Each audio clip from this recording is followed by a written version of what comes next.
Committee will come to order. Good afternoon, everyone.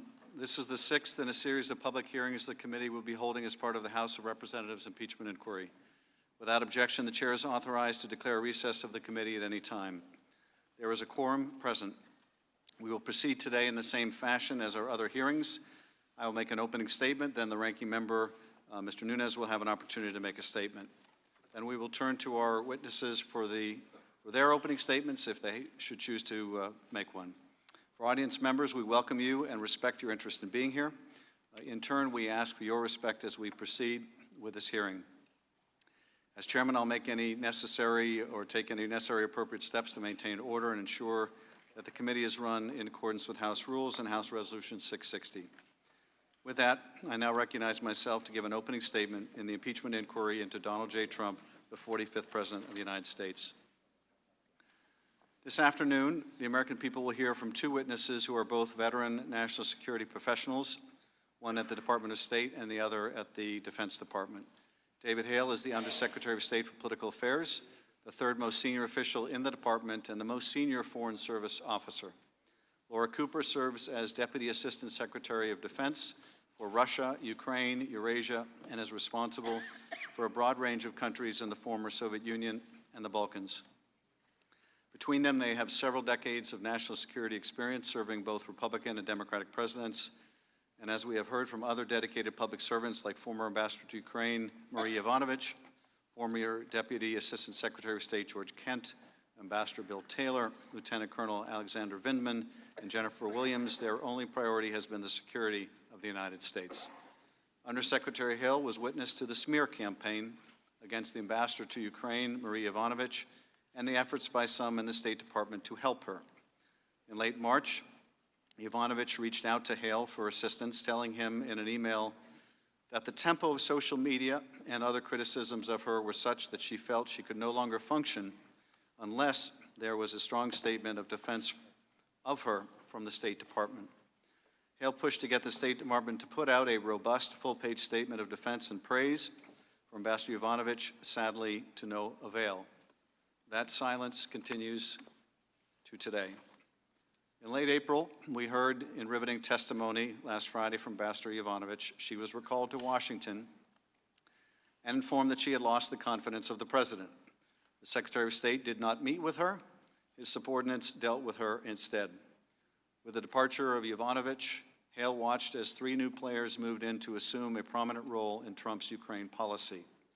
The three amigos were nominally led by Energy Secretary Rick Perry, but it would be Ambassador Volker and Ambassador Sondland, presumably working with Ambassador Taylor, who would be the ones really doing the continual work here. In midsummer, Trump ordered a suspension of military aid to Ukraine, despite the fact that the aid had been authorized and appropriated by Congress and that the Defense Department, in consultation with the State Department, had certified Ukraine met all the necessary requirements to receive the aid, including anti-corruption reform. The aid was in the national interests of the United States and critical to Ukraine's security, a country that had been invaded by Russia. From her office in the Pentagon, Ms. Cooper oversaw a significant amount of security assistance flowing to Ukraine and was involved in efforts to understand and reverse the suspension of nearly $400 million in U.S. aid. Cooper, along with others, learned about the freeze during a series of interagency meetings in the last 2 weeks of July. At the first meeting on July 18th, an OMB representative relayed that, quote, the White House Chief of Staff has conveyed that the President has concerns about Ukraine and Ukraine's security assistance, unquote, and that a hold had been ordered by the President. No explanation was provided. All of the agencies responsible for Ukraine policy supported security assistance and advocated for lifting of the hold. The only dissenting voice was the Office of Management and Budget, which was following the orders of President Trump. And still, no good explanation of the hold was provided. While the aid suspension had not been made public, word was getting out. Catherine Croft, Special Advisor for Ukraine negotiation, who worked closely with Ambassador Volker and who testified before this committee at a deposition, received 2 separate calls in July or August from officials at the Ukrainian embassy who, quote, approached me quietly and in confidence to ask me about an OMB hold on Ukraine security assistance. Croft was, quote, very surprised at the effectiveness of my Ukrainian counterparts' diplomatic tradecraft, as in to say they found out very early on, much earlier than I expected them to. The Ukrainians wanted answers, but Croft did not have a good response. But then, in late August, Cooper met with Kurt Volker, with whom she had met many times in the past. During that meeting, in which they were discussing the hold on security assistance, Volker revealed that he was engaged in an effort to have the government of Ukraine issue a statement that would, quote, commit to the prosecution of any individuals involved in election interference, unquote. Cooper understood that if Volker's effort were successful, the hold might be lifted. Unbeknownst to Cooper, no such statement was forthcoming, but the aid was abruptly restored on September 11th, days after the three committees launched an investigation into the Trump-Ukraine scheme. And with that, I now recognize the ranking member. Thank you. As we Republicans have argued at these hearings, the American people are getting a skewed impression of these events. That's because the Democrats assumed full authority to call witnesses, and they promptly rejected any new witnesses the Republicans requested. So I'd like to take a moment to discuss a few of the people whose testimony has been deemed unacceptable for the American people to hear. The whistleblower. The whistleblower is the key figure who started this entire impeachment charade by submitting a complaint against President Trump that relied on second-hand and third-hand information and media reports. This began a bizarre series of events. Although the complaint had no intelligence component whatsoever, the Intelligence Community Inspector General accepted it and even changed the guidance on the complaint forms to eliminate the requirement for first-hand information. Then his office backdated the forms to make them appear as if they were published a month before. Democrats then took the extremely rare step of pushing a whistleblower complaint into the public, using it as the centerpiece of their impeachment crusade. We later learned that Democratic staff had prior coordination with the whistleblower, though the Democrats themselves had denied it on national television. Following that revelation, Democrats did a dramatic about-face. They suddenly dropped their insistence that the whistleblower testify to us and rejected our request to hear from him. Then, in a hearing yesterday, the Democrats cut off our questions and accused us of trying to out the whistleblower, even though they claim they don't even know who he is. Alexander Chalupa. Chalupa is a former operative for the Democratic National Committee who worked with officials of the Ukrainian Embassy in Washington, D.C. in order to smear the Trump campaign in 2016. She met directly about these matters with then Ukrainian Ambassador Hale, who himself wrote an article criticizing Trump during the 2016 campaign. Chalupa's activities were one of several indicators of Ukrainian election meddling in 2016, all of which were aimed at the Trump campaign. Once you understand that Ukrainian officials were cooperating directly with President Trump's political opponents to undermine his candidacy, it's easy to understand why the president would want to learn the full truth about these operations and why he would be skeptical of Ukraine. Hunter Biden. Biden is another witness who the Democrats are sparing from cross-examination. His securing of an extremely well-paying job on the board of a corrupt Ukrainian company, Burisma, highlights the precise corruption problem in Ukraine that concerned not only President Trump, but all of the witnesses we've interviewed so far. The Democrats have dismissed questions about Biden's role at Burisma as conspiracy theories. Yet, they're trying to impeach President Trump for having expressed concerns about the company. If we could hear from Biden, we could ask him how he got his position, what did he do to earn his lavish salary, and what light could he shed on corruption at this notorious company. But Biden would make an inconvenient witness for the Democrats, and so they've blocked his testimony. At these hearings, we've heard a lot of second-hand, third-hand information and speculation about President Trump's intentions. But in the end, the only direct order we've heard from the President is his order to our last witness, Ambassador Sondland, that he wanted nothing from Ukraine.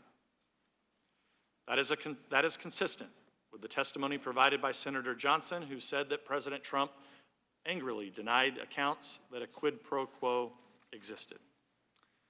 Aside from rejecting our witnesses, the Democrats have tried other petty tricks to shape public opinion. Just this morning, they called a break in the hearing in order to press their absurd arguments to TV cameras. Then, for this hearing, they canceled the multiple rounds of initial questioning they had earlier today with Ambassador Sondland, and as they have had with all the previous witnesses, who they bizarrely consider as their star witnesses. When you look through the presumptions, assumptions, and smoke and mirrors, you see the facts of this case are clear. President Trump was skeptical of foreign aid generally, and especially skeptical of aid to corrupt countries like Ukraine. He wanted to discover the facts about Ukrainian meddling in the 2016 election against his campaign. A brief hold on Ukrainian aid was lifted without Ukraine taking any steps they were supposedly being bribed to do. President Zelensky repeatedly said there was nothing improper about President Trump's call with him, and he did not even know about the hold in aid at the time he was supposedly being extorted with it. So what exactly are the Democrats impeaching the president for? None of us here really know, because the accusations change by the hour. Once again, this is impeachment in search of a crime. So, Chairman, I would urge you to bring this to a close, to adjourn this hearing, and move on, and get back to the work of the Intelligence Committee. That, I yield back. I thank the gentleman. Today we are joined by Ambassador David Hale and Ms. Laura Cooper. David Hale serves as the Undersecretary of State for Political Affairs for the Department of State, a position he has held since August 30, 2018. Mr. Hale joined the Foreign Service in 1984 and holds the rank of Career Ambassador. He previously served as the Ambassador to Pakistan, Ambassador to Lebanon, Special Envoy for Middle East Peace, Deputy Special Envoy, and Ambassador to Jordan. Ambassador Hale also served as Deputy Assistant Secretary of State and Executive Assistant to Secretary of State Albright. Laura Cooper is the Deputy Assistant Secretary of Defense for Russia, Ukraine, and Eurasia at the Department of Defense. She is a career member of the Senior Executive Service. Ms. Cooper previously served as a Principal Director in the Office of the Assistant Secretary of Defense for Homeland Defense and Global Security Affairs. Prior to joining the Department of Defense in 2001, Ms. Cooper was a Policy Planning Officer at the State Department in the Office of Coordinator of Counterterrorism. Two final points before witnesses are sworn. First, witness depositions as part of this inquiry were unclassified in nature, and all open hearings will also be held at the unclassified level. Any information that may touch unclassified information will be addressed separately. And second, Congress will not tolerate any reprisal, threat of reprisal, or attempt to retaliate against any U.S. government official for testifying before Congress, including you or any of your colleagues. If you would both please rise and raise your right hand, I will begin by swearing you in. Do you swear or affirm that the testimony you are about to give is the truth, the whole truth, and nothing but the truth, so help you God? Let the record show the witnesses answered in the affirmative. Thank you, and please be seated. The microphone is sensitive, so please speak directly into it. Without objection, your written statements will be made part of the record. With that, Ambassador Hale, if you have an opening statement, you're free to give that, and immediately thereafter, Ms. Cooper, you are recognized for your opening statement. Mr. Chairman, I don't have a prepared opening statement, but I would like to just comment, of course, as you said, I've been Undersecretary since August of 2018, a Foreign Service officer for over 35 years, an ambassador 3 times, serving both Republican and Democratic administrations proudly, and I'm here in response to your subpoena to answer the questions of the committee. Thank you, Undersecretary. Ms. Cooper. Mr. Chairman, Ranking Member, members of this committee, I appear today to provide facts and answer questions based on my experience as the Deputy Assistant Secretary of Defense for Russia, Ukraine, and Eurasia. I would first like to describe my background as well as my role and vantage point relevant to your inquiry. I bring to my daily work and to this proceeding my sense of duty to U.S. national security, not to any political party. I have proudly served 2 Democratic and 2 Republican presidents. I entered government service through the Presidential Management Internship Competition, joining the State Department in 1999 to work on counterterrorism in Europe and the former Soviet Union. Inspired by working with the U.S. military on a Department of Defense rotational assignment, I decided to accept a civil service position in the policy organization of the Office of the Secretary of Defense in January 2001, where I have remained for the past 18 years. My strong sense of pride in serving my country and dedication to my Pentagon colleagues were cemented in the moments after I felt the Pentagon shake beneath me on September 11, 2001. My office was scheduled to move into the section of the Pentagon that was destroyed in the attack, but a construction delay meant that we were still at our old desks in the adjacent section on that devastating day. After we had wiped the black dust from our desks and tried to get back to work, I found meaning by volunteering to work on Afghanistan policy and would give my next 4 years to this mission. I later had the opportunity to move into the leadership ranks of my organization and have had the privilege to manage issues ranging from defense strategic planning to homeland defense and mission assurance. I accepted the position of Principal Director for Russia, Ukraine, and Eurasia in 2016 and was honored to be appointed formally to the position of Deputy Assistant Secretary of Defense in 2018. In my current role, I work to advance U.S. national security with a focus on deterring Russian aggression and building strong partnerships with the frontline states of Ukraine and Georgia, as well as 10 other allies and partners from the Balkans to the Caucasus. Strengthening Ukraine's capacity to defend itself against Russian aggression is central to my team's mission. The United States and our allies provide Ukraine with security assistance because it is in our national security interest to deter Russian aggression around the world. We also provide security assistance so that Ukraine can negotiate a peace with Russia from a position of strength. The human toll continues to climb in this ongoing war, with 14,000 Ukrainian lives lost since Russia's 2014 invasion. These sacrifices are continually in my mind as I lead DoD efforts to provide vital training and equipment, including defensive lethal assistance to the Ukrainian armed forces. I have also supported a robust Ukrainian Ministry of Defense program of defense reform to ensure the long-term sustainability of U.S. investments and the transformation of the Ukrainian military from a Soviet model to a NATO interoperable force. The National Defense Authorization Act requires the Department of Defense to certify defense reform progress to release half of the Ukraine Security Assistance Initiative, or USAI, funds, a provision we find very helpful.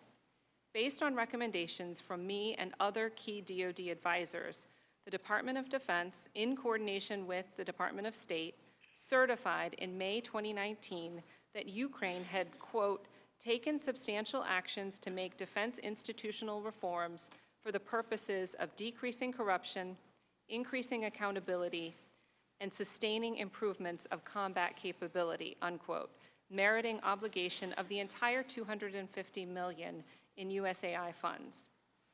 This brings me to the topic of today's proceedings.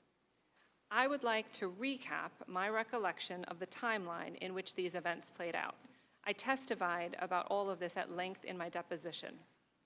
In July, I became aware of a hold being placed on obligation of the State Department's Foreign Military Financing, or FMF, and DoD's USAI funds. In a series of interagency meetings, I heard that the President had directed the Office of Management and Budget to hold the funds because of his concerns about corruption in Ukraine. Let me say at the outset that I have never discussed this or any other matter with the President and never heard directly from him about this matter.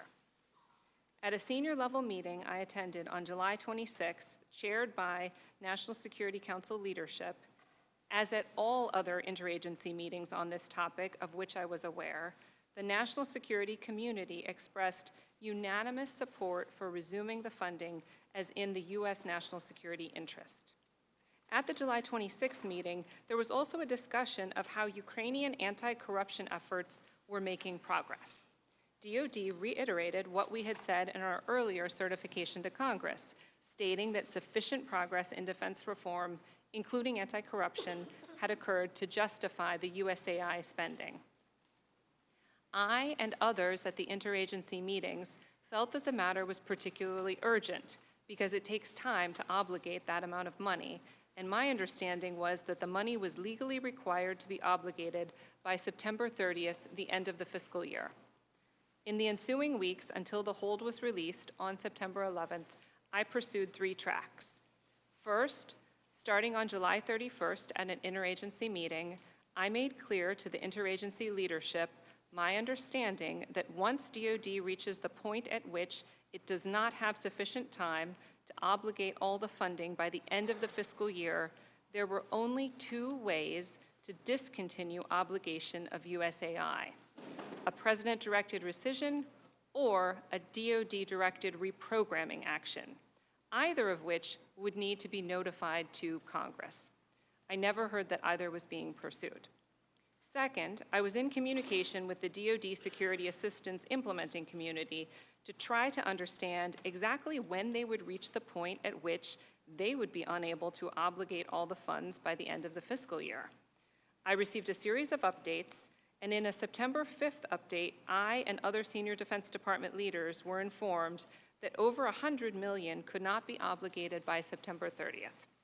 And third, I was advocating for a meeting of the cabinet-level principals with the President to explain why the assistance should go forward. Although I heard of attempts to discuss the issue with the President, I never received details about any conversations other than a status update that the hold had not been lifted. After the decision to release the funds on September 11th of this year, my colleagues across the DoD Security Assistance enterprise worked tirelessly to be able to ultimately obligate about 86% of the funding by the end of the fiscal year, more than they had originally estimated they would be able to. Due to a provision in September's continuing resolution appropriating an amount equal to the unobligated funds from fiscal year 2019, we ultimately will be able to obligate all of the USAI funds. Given how critical these funds are for bolstering Ukraine's security and deterring Russia, I appreciate this congressional action. That concludes my opening statement, but before answering your questions, there is one other matter I would like to address. I testified in a deposition before this committee and other committees on October 23rd, 2019.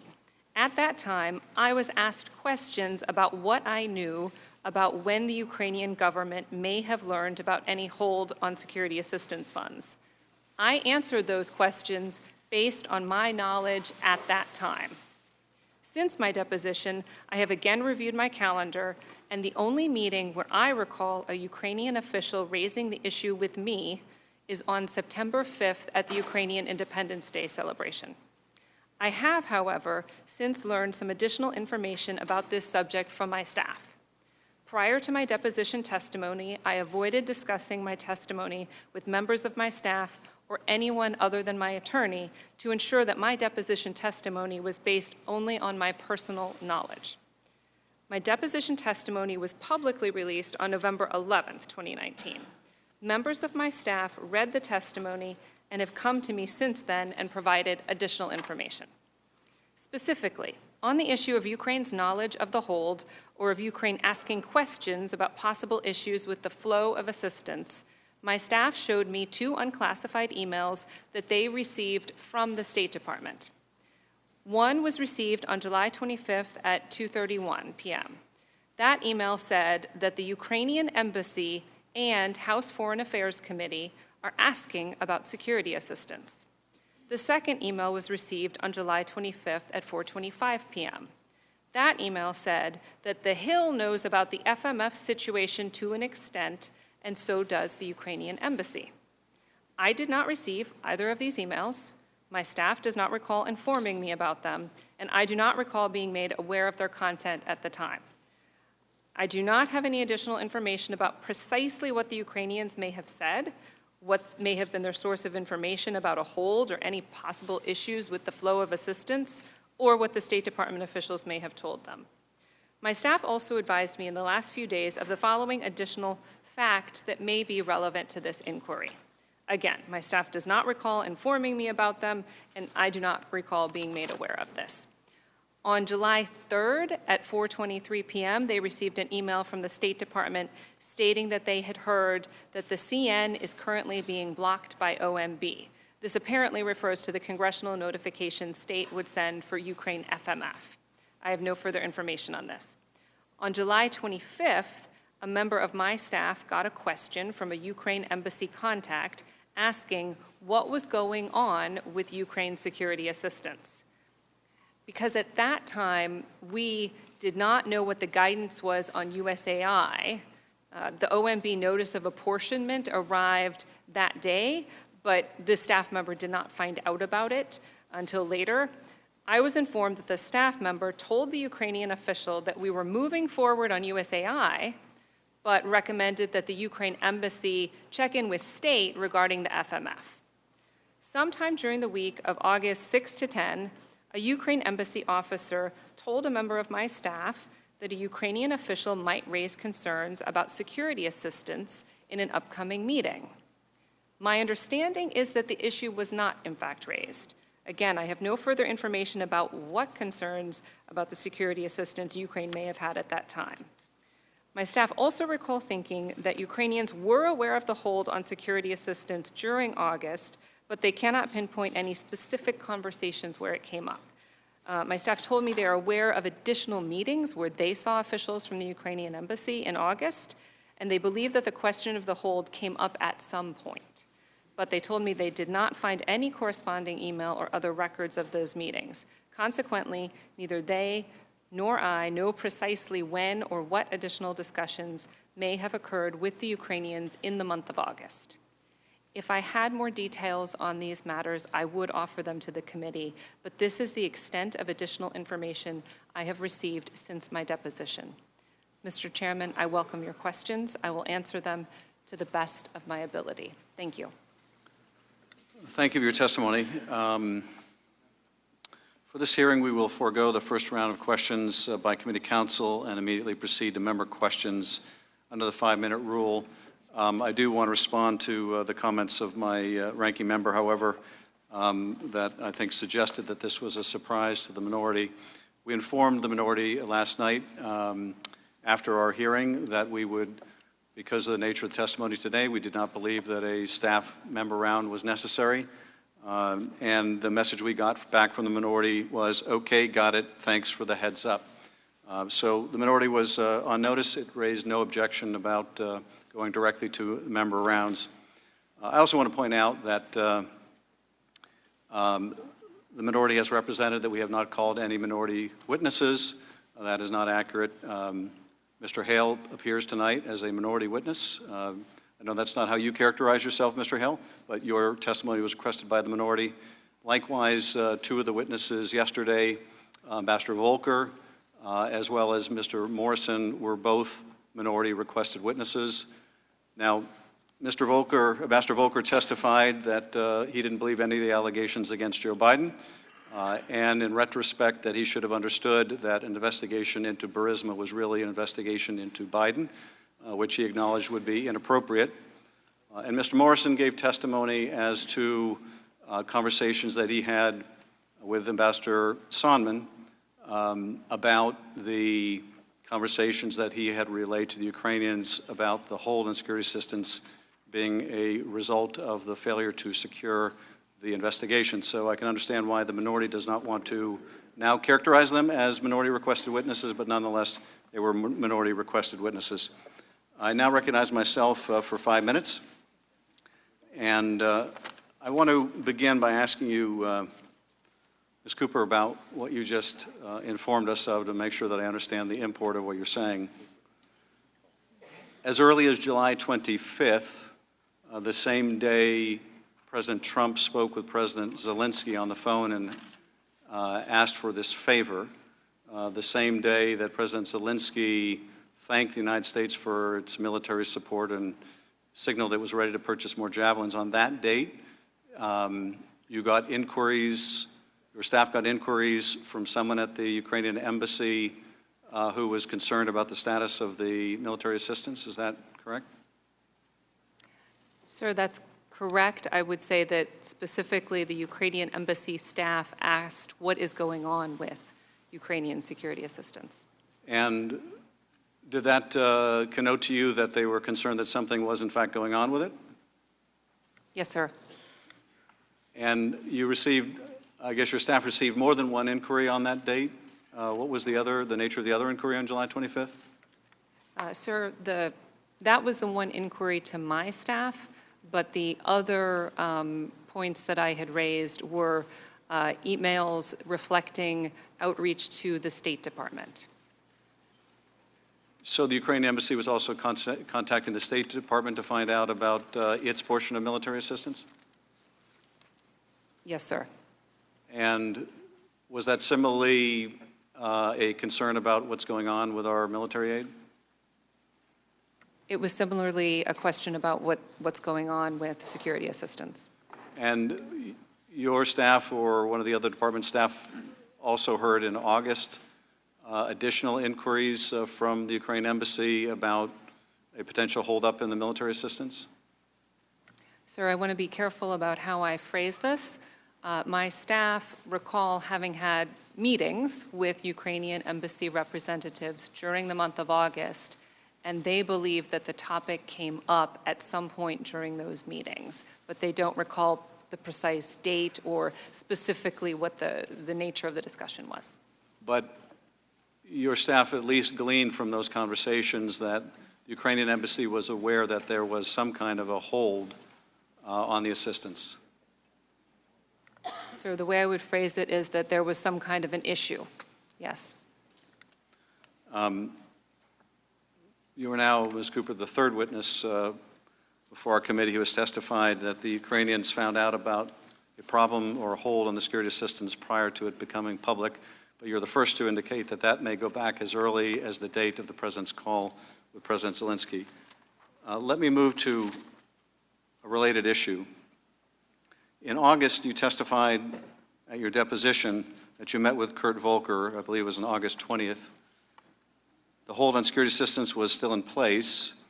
You testified that Ambassador Volker told you that if he could get Zelensky to make a public statement, quote, that would somehow disavow any interference in U.S. elections and would commit to the prosecution of any individuals involved in election interference, it might lift the hold on security assistance. Is that correct? Sir, I believe that I testified that it was my inference that that would lift the hold on Ukraine's security assistance. And that was your inference because at the time you were talking about the hold on security assistance?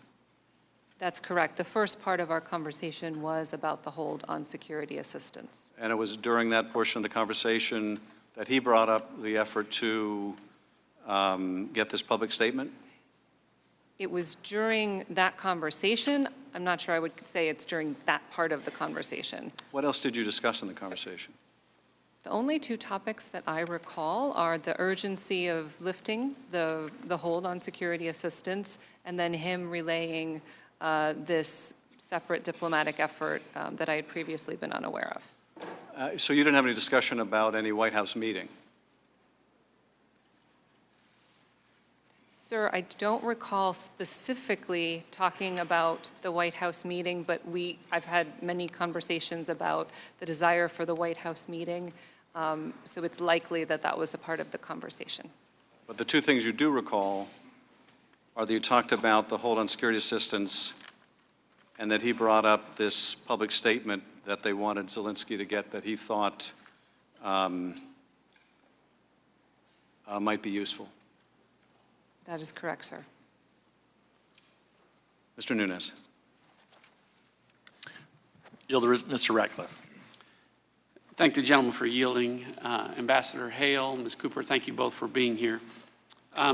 in his opening, Ranking Member Nunes referenced President Trump's general skepticism of providing aid and the amount of foreign aid being provided to foreign countries.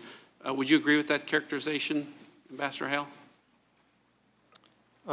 We've often heard at the State Department that the President of the United States wants to make sure that foreign assistance is reviewed scrupulously, to make sure that it's truly in U.S. national interests, and that we evaluate it continuously so that it meets certain criteria that the President's established. And since his election, is it fair to say that President Trump has looked to overhaul how foreign aid is distributed? Yes, the NSC launched a foreign assistance review process sometime, I think it was late August or early September 2018. All right. And throughout both his campaign and his administration, President Trump has repeatedly sought to reframe American foreign policy in economic terms, and as he described, America First policy. And consistent with that, well before there was a whistleblower talking about a pause on aid to the Ukraine, the President had expressed genuine concern about providing U.S. foreign assistance. To that point, is it fair to say that the President has wanted to ensure that American taxpayer money was being effectively and efficiently spent outside of the United States? Yes, that is the broad intent of the Foreign Assistance Review, among other goals. And has the President expressed that he expects our allies to give their fair share of foreign aid, as evidenced by a point that he raised during the July 25th phone call with President Zelensky to that effect? The principle of greater burden sharing by allies and other like-minded states is an important element of the Foreign Assistance Review. Is it fair to say that in the Trump administration, U.S. aid is withheld from foreign countries for a number of factors? Correct. And you've testified in your prior testimony that it is normal to have delays on aid.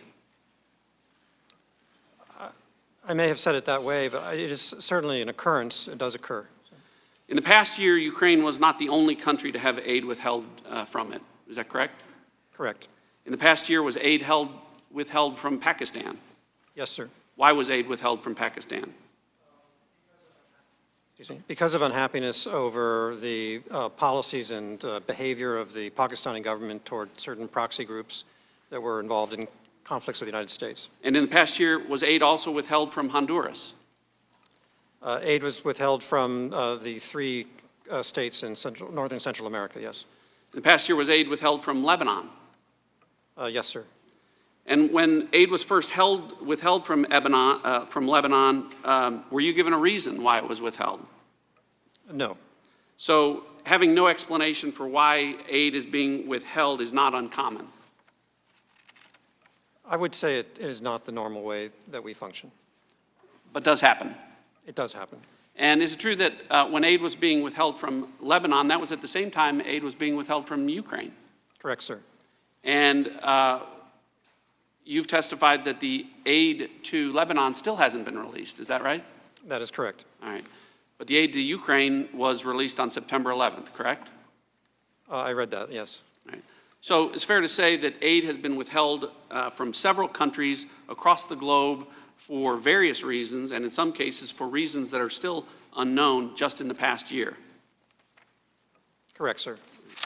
So the assertion's been made that President Trump's Ukraine policy changed when there was a pause in the aid, or the aid was withheld.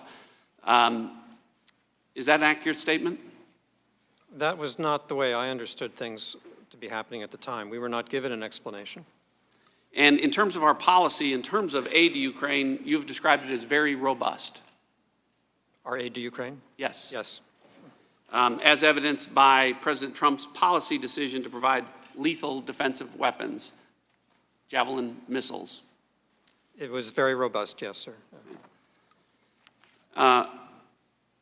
And that was a decision that President Trump made that the prior administration, President Obama, had not done. Lethal weapons had not been provided to Ukraine in the Obama administration, correct? I was not involved in Ukrainian affairs during the Obama administration, so I don't feel competent to address that. And when aid to Ukraine was put on pause, I believe you've testified that there may have been concern by Secretary Kent and by Ambassador Taylor that it was contributing to a potentially negative effect on U.S.-Ukraine relations. Do you agree with that? Well, the State Department position was to advocate for the continuation of that assistance as an important element, in fact, a key element of our strategy to support support Ukraine against Russia. My time's expired. I yield back.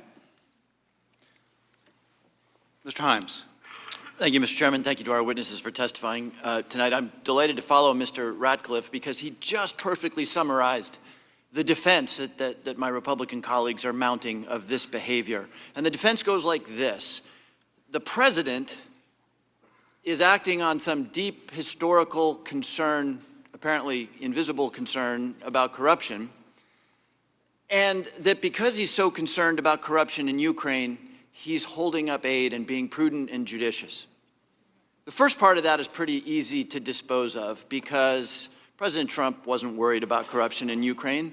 In fact, in the two conversations he had with the president of Ukraine on April 21st and July 25th, not once does the president of the United States use the word or mention corruption to the president. The second part of that is a little bit more interesting, that he's just being prudent and holding up aid. That's not just wrong, it's illegal. Because, Ms. Cooper, and I want you to help us walk through this.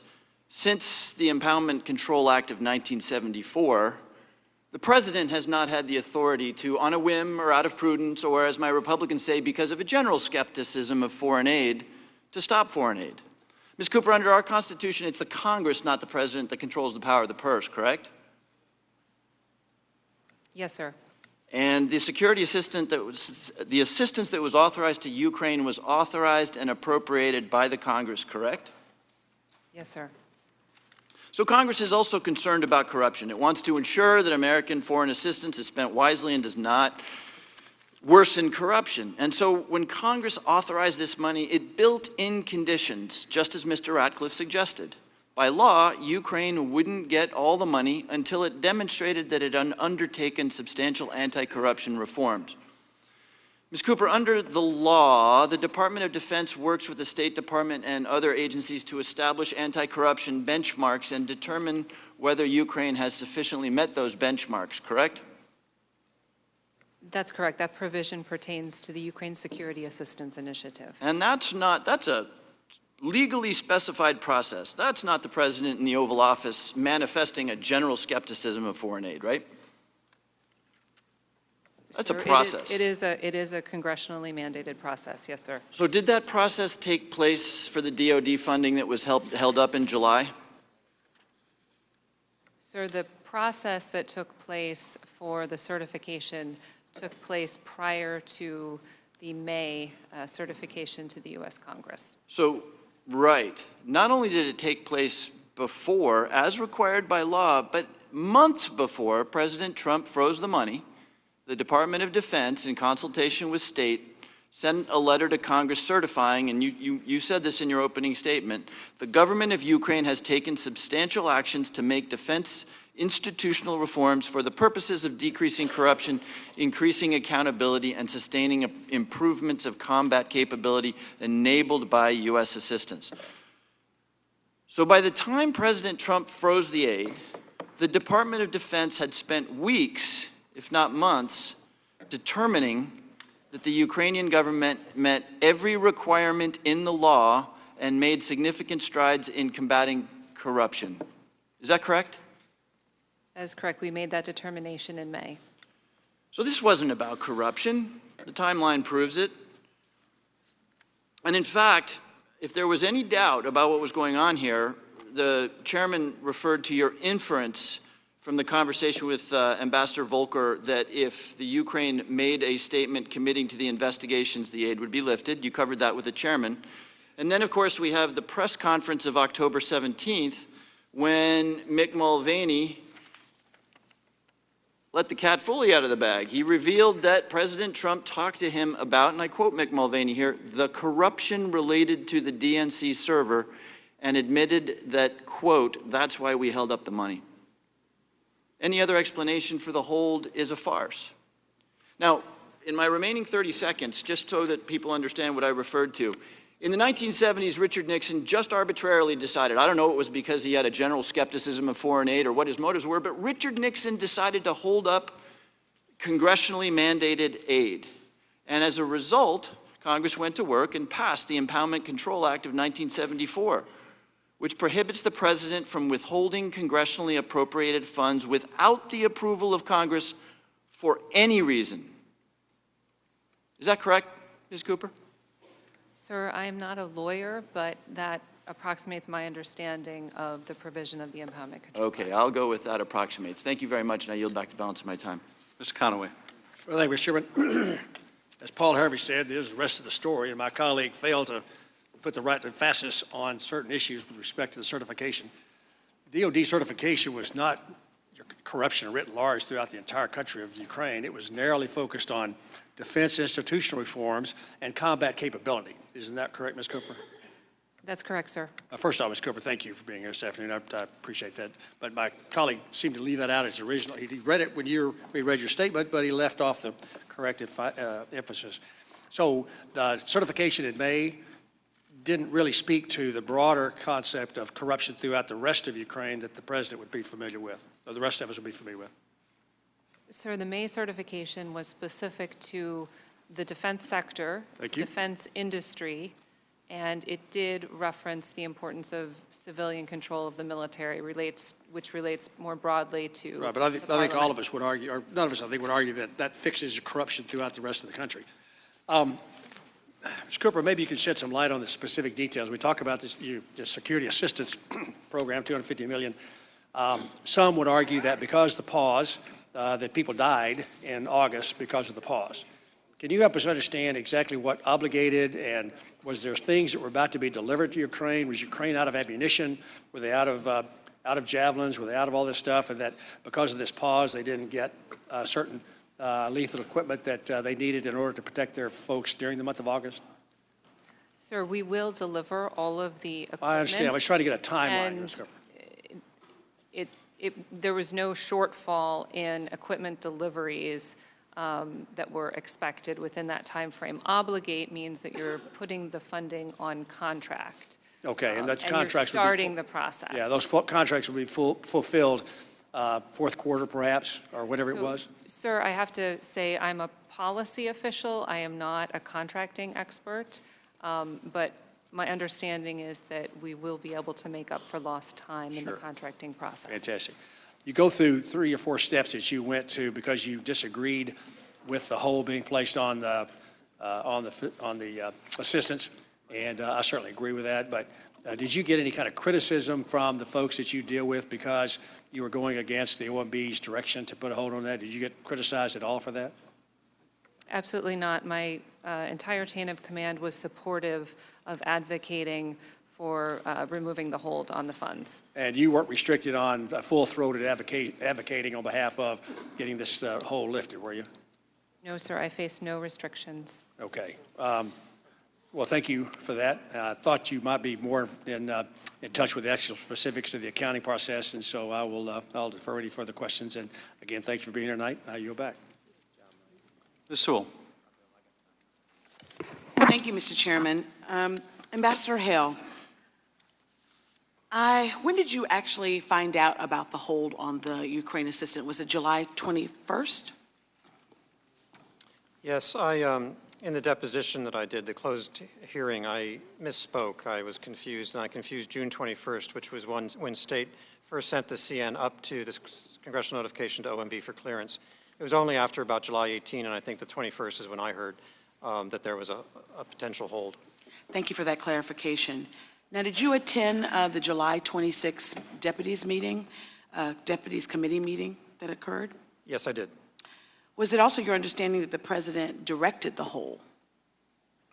We were told in that meeting by the OMB representative that they were objecting to proceeding with the assistance because the president had so directed through the chief of staff, acting chief of staff.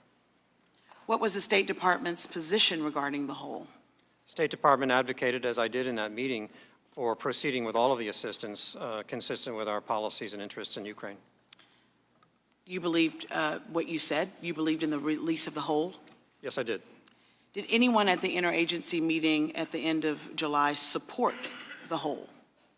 Did anybody want the hold to remain? And if so, who? What agency? The only agency represented in the meeting that indicated that they supported the hold was OMB. Ms. Cooper, did you understand similarly that there was an overwhelming interagency consensus to lift the hold and that OMB, at the direction of the president, was the only roadblock? Yes, ma'am. How is the security assistance in the national security interests of the United States? What is our interest? Explain that to my constituents in Alabama who are wondering why we should care about the security, the hold that's on the security assistance. Yes, ma'am. This specific assistance helps build the capacity of the Ukrainian armed forces. And it's important to understand that these are forces that are fighting to defend themselves against Russian aggression every day. It's an ongoing war. So they do need this equipment to support their ability to defend themselves. And I would say there's a larger issue here that relates to U.S. policy on Russia. We believe it's very important to strengthen the capacity of Ukraine in order to deter Russian aggression elsewhere around the world. Exactly. Were you ever able to get a reason why that hold was on? Did you ever get a reason? No, ma'am. The only thing that I heard about it, but this is, again, second, third hand, was that the president was concerned about corruption. But that was all I ever heard. So were you ever provided any additional information about the reason for the hold? No, ma'am. I thank you, and I yield the balance of my time to the chairman. Thank the gentlewoman. My colleagues in the minority asked Mr. Hale, isn't it common to have holds on military aid? And I think you said they're not unusual. Would you agree, though, that it would be very unusual to place a hold on military aid in order to leverage a foreign country to get them to investigate a political opponent? Yes. And I take it you would agree that that would be completely inappropriate? That would be inconsistent with the conduct of our foreign policy in general. And it would also be wrong, wouldn't it? Certainly not what I would do. Mr. Turner. Of course, it would be interesting if any witness had ever testified that that was the case. I yield my time to Mr. Jordan. Thank the gentleman for yielding. First of all, I just wanted to go where the chairman started. He said that Ambassador Hale was one of our witnesses. They're all your witnesses. You called 17 witnesses. You subpoenaed 15 of them. They're all your witnesses. We didn't get to subpoena anyone. We didn't get to call anyone. You gave us an opportunity to get a list to you a couple weeks ago where we made suggestions on who you might allow us to have. So we did put 3 people of those 17 on that list so that they could provide at least some semblance of context and framework for this entire thing. So once again, misleading the folks watching this hearing is not helpful. Thank you both for being here and for your service to our country. Ambassador, I read through yours, Ambassador to Pakistan, Lebanon, Special Envoy to the Middle East, Ambassador to Jordan, served in Tunisia, Bahrain, Saudi Arabia. You've been to about every hot spot on the planet. Thank you for those hardship assignments. We appreciate your service. Let me go first to earlier today, Mr. Sondland, Ambassador Sondland, excuse me, said that he was denied access to some of his records. And the State Department put out a statement. They said this: Ambassador Sondland, like every current Department of State employee called before Congress in this matter, retained at all times and continues to retain full access to his State Department documentary records and his State Department email account, which he has always been fully free to access and review at will. That's an accurate statement from the State Department, isn't it, Ambassador Hale? I had not seen it until shortly before entering this hearing room, but it sounds accurate, yes. Appreciate that. Ambassador, you're aware of no connection between the pause in aid in exchange for any kind of investigation. Is that correct? I'm sorry, I missed a key word. Could you repeat the question? You're not aware of any connection between the pause in aid and in exchange for some kind of investigation being announced or done by Ukraine. Is that Correct. right? And you're not aware of Secretary Pompeo having any knowledge, direct knowledge of a connection between investigations and security aid. Is that correct? I'm not aware of that, and he did not speak to me about that. You're not aware of any nefarious motive to withhold aid to Ukraine. Is that correct? Correct, sir. In fact, you testified that what you knew was that President Trump was, one, skeptical of foreign assistance generally. Mr. Ratcliffe highlighted that in his round of questioning. And two, skeptical of the corruption environment in Ukraine. Is that accurate? Well, we had heard that. That was a general impression at the State Department, correct? And the aid was actually eventually released to Ukraine. Is that correct as well? Yes, I read that, sir. And there was just a 55-day or less than 2 months pause in the actual hold on the aid. Is that right, Ambassador? Seems so, yes, correct. And to your knowledge, as a top principal at the State Department, an investigation into the Biden's Burisma of the 2016 election never happened by the Ukrainians. Is that correct? I don't know that I have the ability to answer that question, having taken this job in August of 2018. Oh. Well, since you've taken the job, how about that? To my knowledge, that's correct. Thank you. I yield back.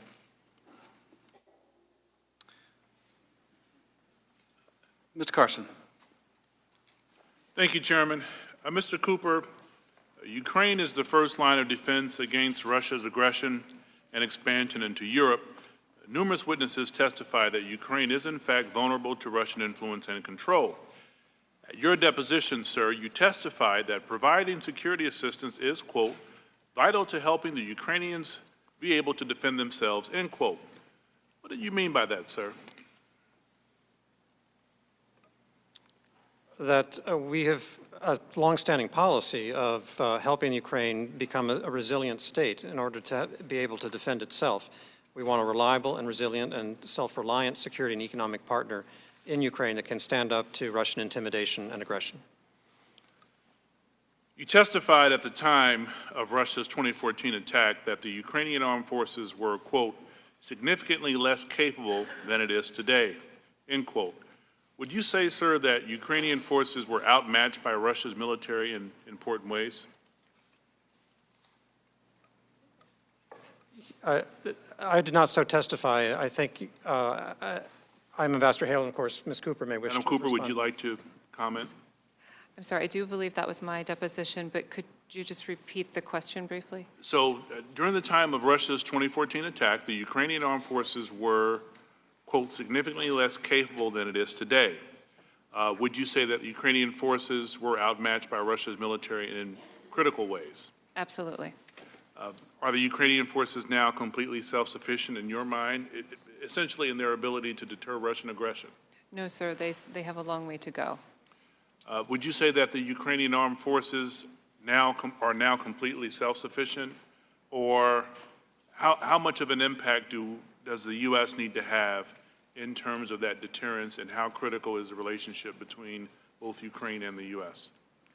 Sir, the Ukrainians are on the right path to be able to provide for their own security, but they will still need U.S. and allied support for quite some time. And they need that support in the form of, tangible assistance as well as political and diplomatic support. So this question is to the both of you. Why was Russia's illegal annexation of Crimea so significant in your mind? Madam Cooper. Russia violated the sovereignty of Ukraine's territory. Russia illegally annexed territory that belonged to Ukraine. They also denied Ukraine access to its naval fleet at the time. And to this day, Russia is building a capability on Crimea designed to expand Russian military power projection far beyond the immediate region. In 2014, were there concerns in Washington, here in Washington, and European capitals that Russia might not stop in Ukraine? I was not in my current position in 2014, but it is my understanding that there was significant fear about where Russian aggression would stop. So what about today? If the U.S. were to withdraw its military support of Ukraine, what would effectively happen? It is my belief that if we were to withdraw our support, it would embolden Russia. It would also validate Russia's violation of international law. And which country stands to benefit the most, would stand to benefit the most from such a withdrawal? Russia. Ambassador Taylor testified about the importance of the U.S. upholding the international system. And it has underwritten peace in Europe since the end of World War II. A critical aspect of defending that system is ensuring that Russia cannot change its borders by military force. That is why there is strong bipartisan support for providing Ukraine with security assistance. That is why it is so incredibly destructive of the President of the United States to withhold this assistance as part of a scheme to pressure Ukraine into investigating a debunked conspiracy theory and attack former Vice President Biden. Mr. Chairman, I yield back. Dr. Winstrup. Thank you, Mr. Chairman. Thank you both for being here. As Army Reserve Surgeon, I can say, as both of you have, that I served proudly for 2 Republican and 2 Democrat presidents myself. I want to go to Ms. Cooper, if I can, page 3. He said, I heard the President had directed the Office of Management and Budget to hold funds because of his concerns about corruption in Ukraine. And, you know, you're coming from the DOD side here. You know, I served a year in Iraq, and it was important, and I think it's something that the Army always does, as I have seen, that we don't want to deliver aid or assistance if it's going to some corrupt, or being delivered in some corrupt way. In other words, if we're going to build a medical treatment facility for the Iraqis, we want to make sure we're not getting charged 10 times as much. I mean, we're concerned about corruption in general when we're delivering funds through the DOD. Is that correct? Yes, sir. Okay. So I think that's a normal thing to want to be concerned about. And we would do that in Iraq, and especially if we're providing payment for something. So I just want to go through a few things with you, because multiple witnesses have testified that the action to provide javelins to Ukraine by the Trump administration demonstrated strong U.S. support to Ukraine. Ambassador Yovanovitch, in her deposition, said President Trump's decision to provide lethal weapons to Ukraine, that our policy actually got stronger over the last 3 years. She also said, in terms of lethal assistance, we all felt it was very significant with this that this administration made the decision to provide lethal weapons to Ukraine. Ambassador Taylor said it was a substantial improvement in that this administration provided Javelin anti-tank weapons. Very strong political message that said the Americans are willing to provide more than blankets. Ambassador Volker testified that providing lethal defensive arms to Ukraine has been extremely helpful. Mr. Volker also stated, MREs and blankets and all, that's fine, but if you're being attacked with mortars and artilleries and tanks, you need to be able to fight back. Secretary George Kent stated that javelins are incredibly effective weapons at stopping armed advance, and the Russians are scared of them.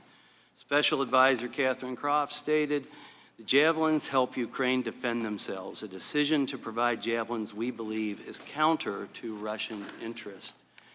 Do you dispute what these witnesses have testified to, including Ambassador Yovanovitch, Taylor, Volker, and others?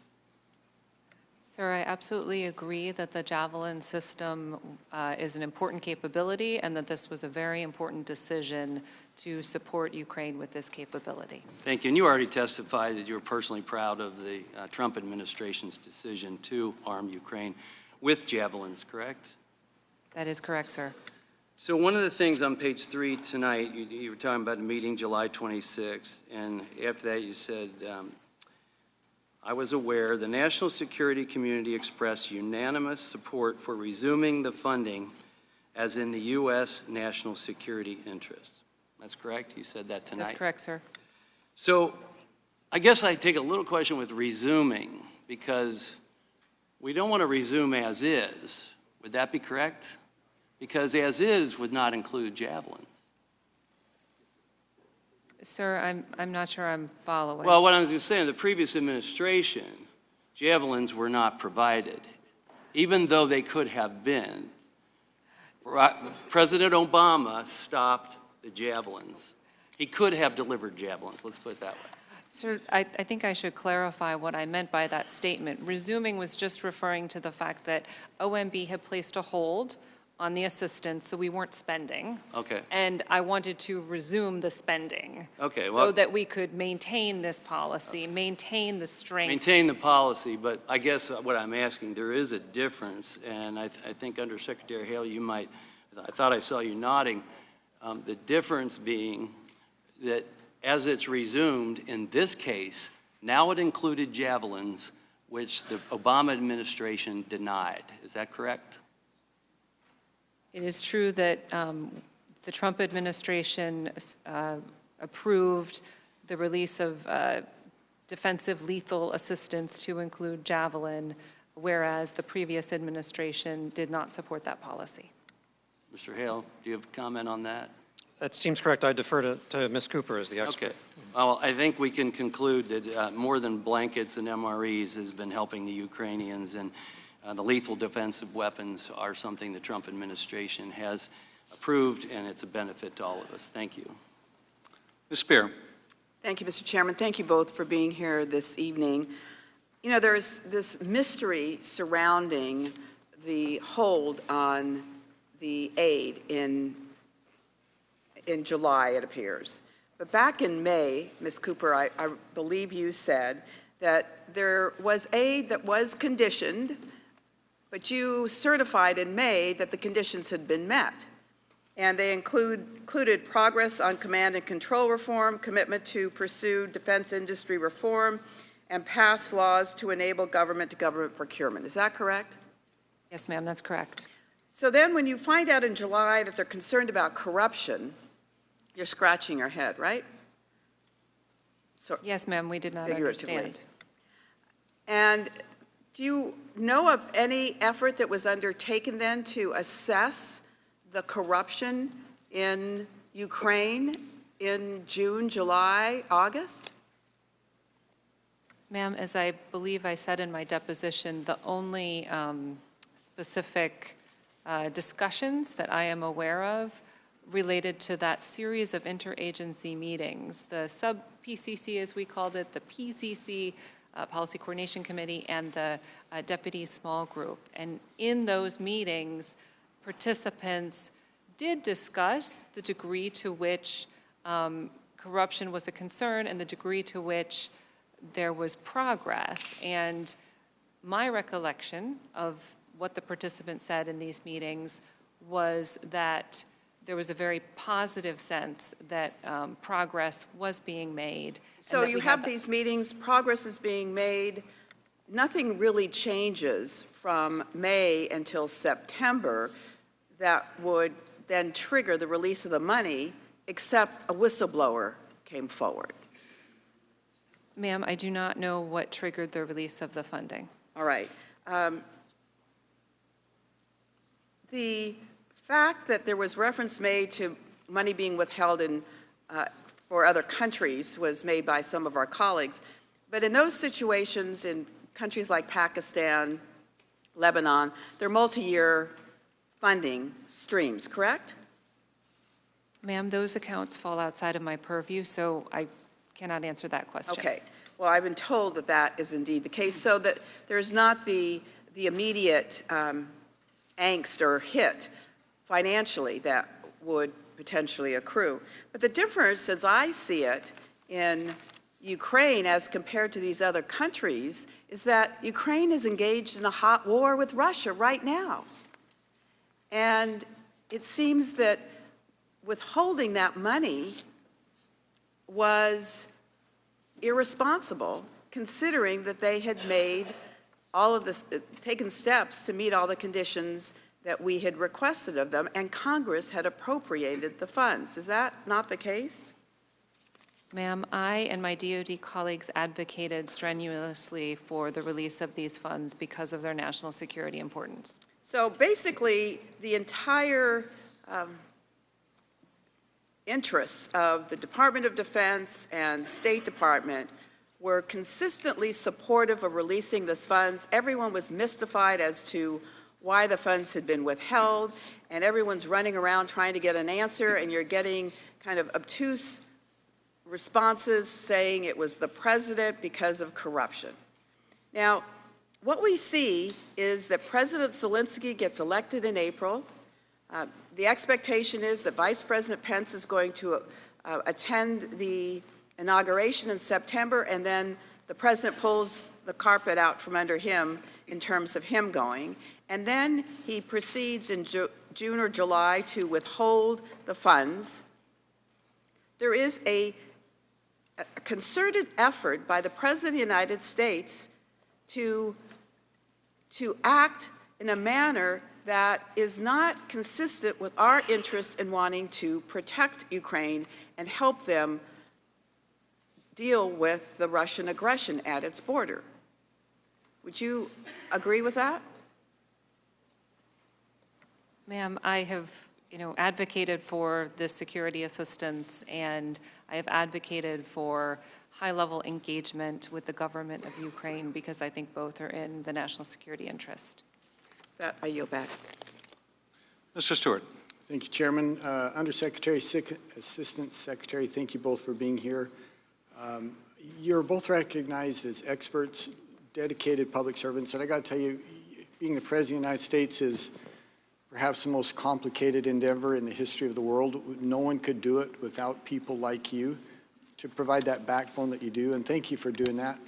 I don't mean to repeat the same questions ad nauseum, but I think we reached a point of nauseum, I don't know, sometime yesterday or some time ago. It's some repetitive here, and you'll forgive me for doing that. Although, Mr. Cooper, I do have some questions based on some things you've said previously, and I would just want to add, for clarification, there's a question about these emails that I think they claimed described withholding the aid, and they had come from Capitol Hill or from someone on the Foreign Affairs Committee. Is that true? Sir, are you referring to my statement today or something previous? I believe this was previous, a question we had previous. Are you aware of such an email? I'm sorry, I don't think I have enough information to make an assessment. Is it from a particular page in my deposition? No, it's just reporting that we've heard that there may have been communications with you with someone on the Foreign Affairs Committee on the Hill. Is that not true? That there may have been communications with me? Yes, email with you. Sir, I am not aware. Okay, thank you.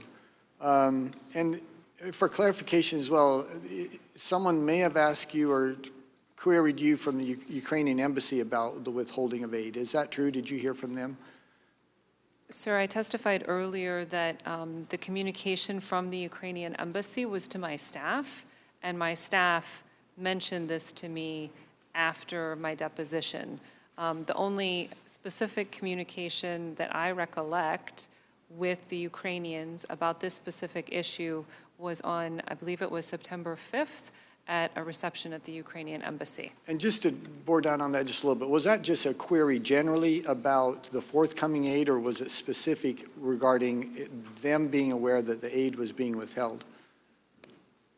Sir, just to be clear, the September 5th conversation that I had was specific to the hold. There was an awareness of that, and there was a question of concern. Okay, thank you.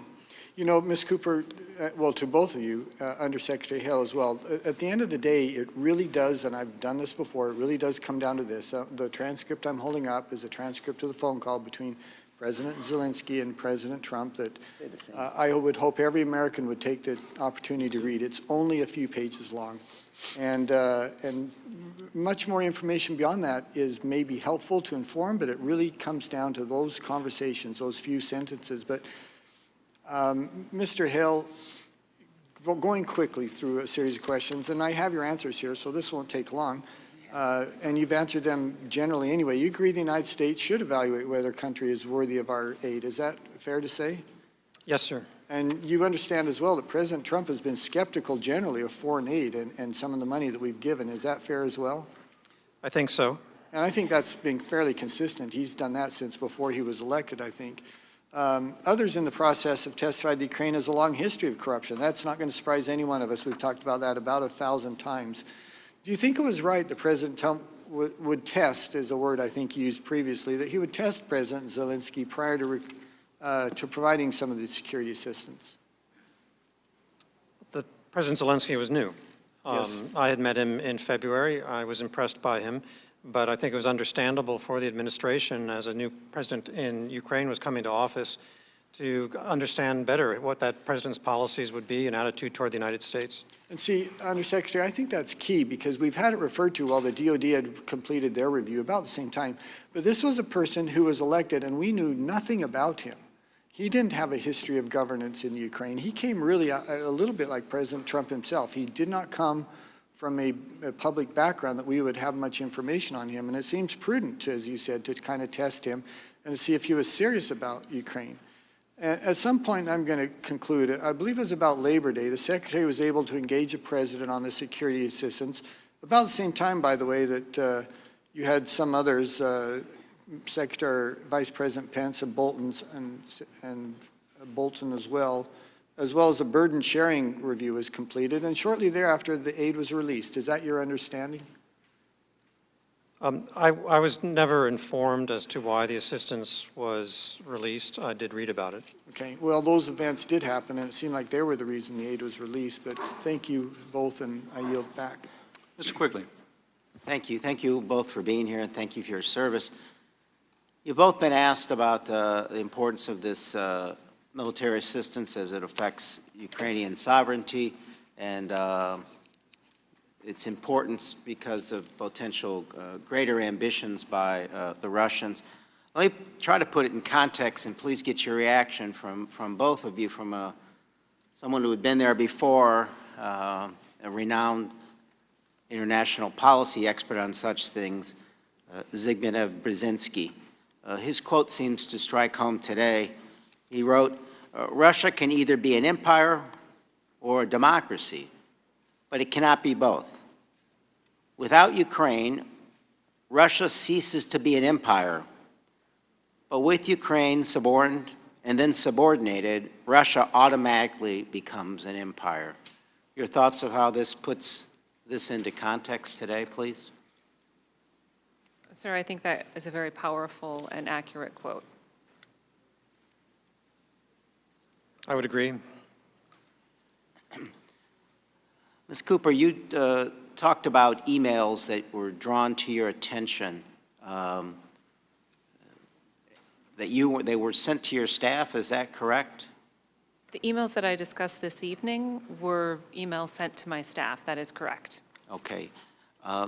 I think, first of all, it's important to point this out, that it's not something you are aware of, but it points to a larger issue that the Defense Department and the State Department have refused to comply with a duly issued subpoena to provide this committee with documents that would further shed light on when precisely the Ukrainians knew about the hold. So this isn't something you're aware of, but there's untold information out there being blocked that would draw greater light and help us understand. Is there anything else out there that you're aware of, or possibilities that are out there with DOD or the State Department which could help us shed light on what the Ukrainians knew and when they knew it? Sir, I have shared with the committee all that I recollect, but I have not done an exhaustive investigation. So I really can't speculate on what else might be available by combing through all of the Defense Department records, which are substantial. Did the State Department or the Department of Defense ask you for your information, or did they coordinate with you to get information you had? Sir, I was told not to destroy anything, and our IT personnel have been collecting documents, is my understanding. So that occurs without the individual having to. But they were collecting it and passing it on to State or DOD, is that correct? I'm sorry, sir, could you repeat that? You said your department was collecting it.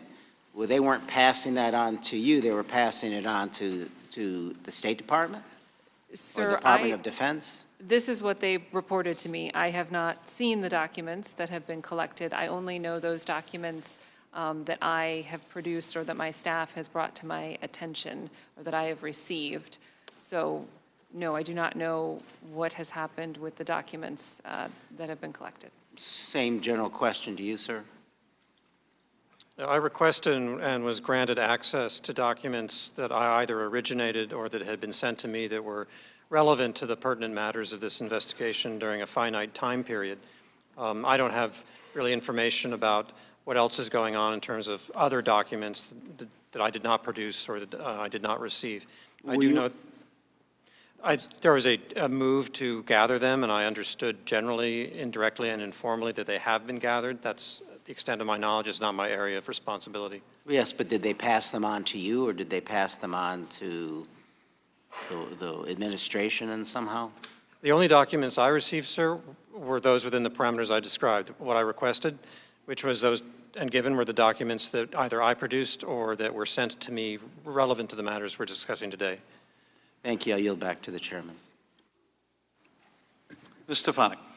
Thank you to both of our witnesses for your service today.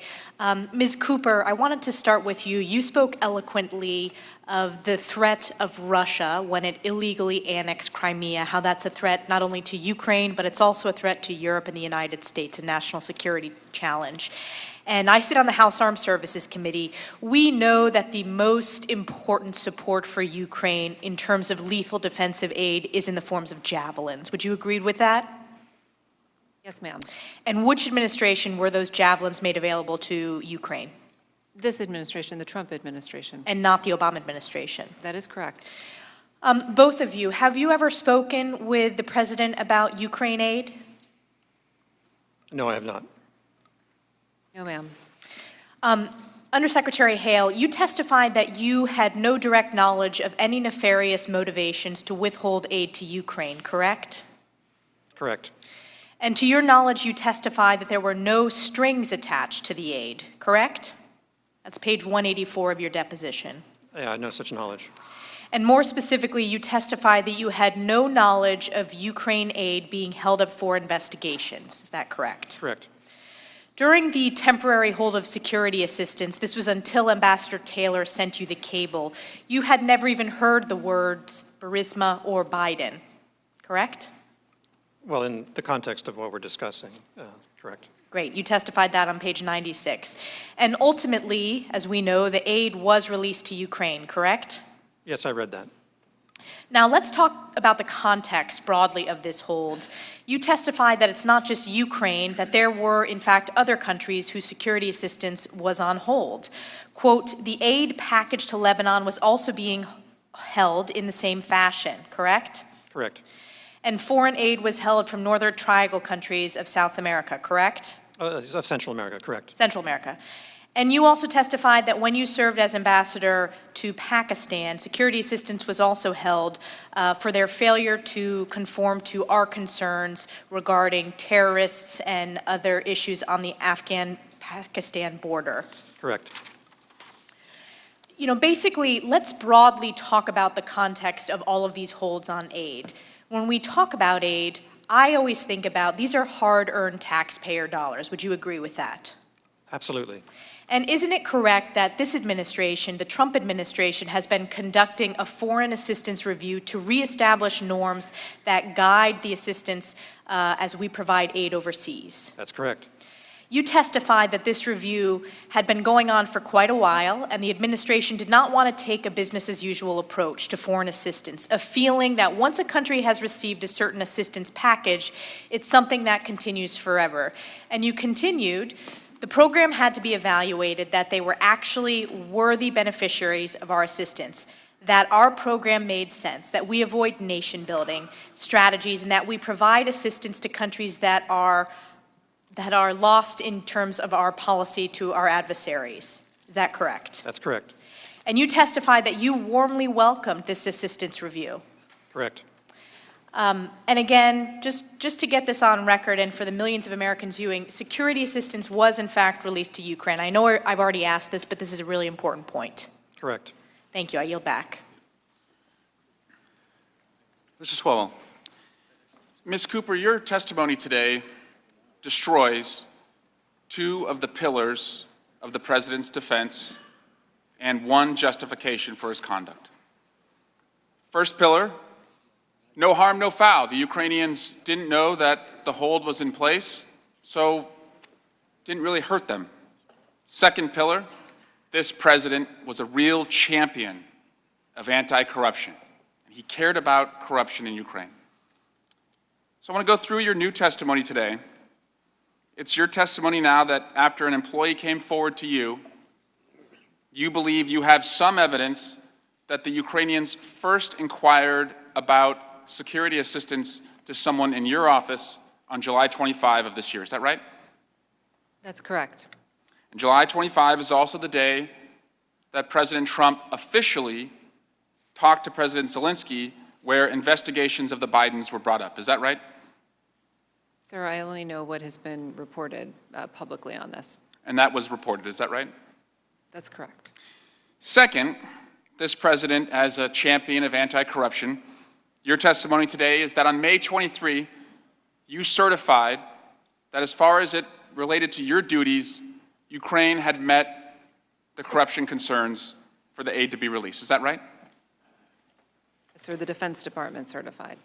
And after that date, inexplicably, the President of the United States puts a hold on security assistance. Is that right? That was what I heard in July, yes. Now, this anti-corruption president who cares so much about rooting out corruption in Ukraine, did he ever call you after he put the hold to say, Ms. Cooper, what's going on in Ukraine? No, sir. Ambassador Hale, did he ever call you to ask about an update on Ukraine corruption? No, sir. To your knowledge, did he ever call your boss, Secretary Pompeo? I don't know. Ms. Cooper, did he ever call the many bosses that you've had at the Department of Defense? The secretaries or acting secretaries? I don't know, sir. Now as to the justification. The justification is that the Obama administration only provided blankets, so the Ukrainians should be grateful, even after being shaken down that the Trump administration provided more. But the truth, Ms. Cooper, is that under the Obama administration and the European Reassurance Initiative, $175 million were provided from U.S. taxpayer dollars to the Ukrainians. Is that right? Sir, I don't have that figure. The figure that we typically use is to say we've provided $1.6 billion to date. But I don't have the breakdown in front of me. And the Obama administration also trained 5 military battalions of the Ukrainians. Is that correct? Again, I don't have the figures in front of me, but yes, the training program began in the Obama administration, and we did train many forces. And under the Obama administration founded Ukrainian Security Assistance Initiative provided to the Ukrainians were armored Humvees, tactical drones, night vision devices, armored vests, and medical equipment. Is that correct?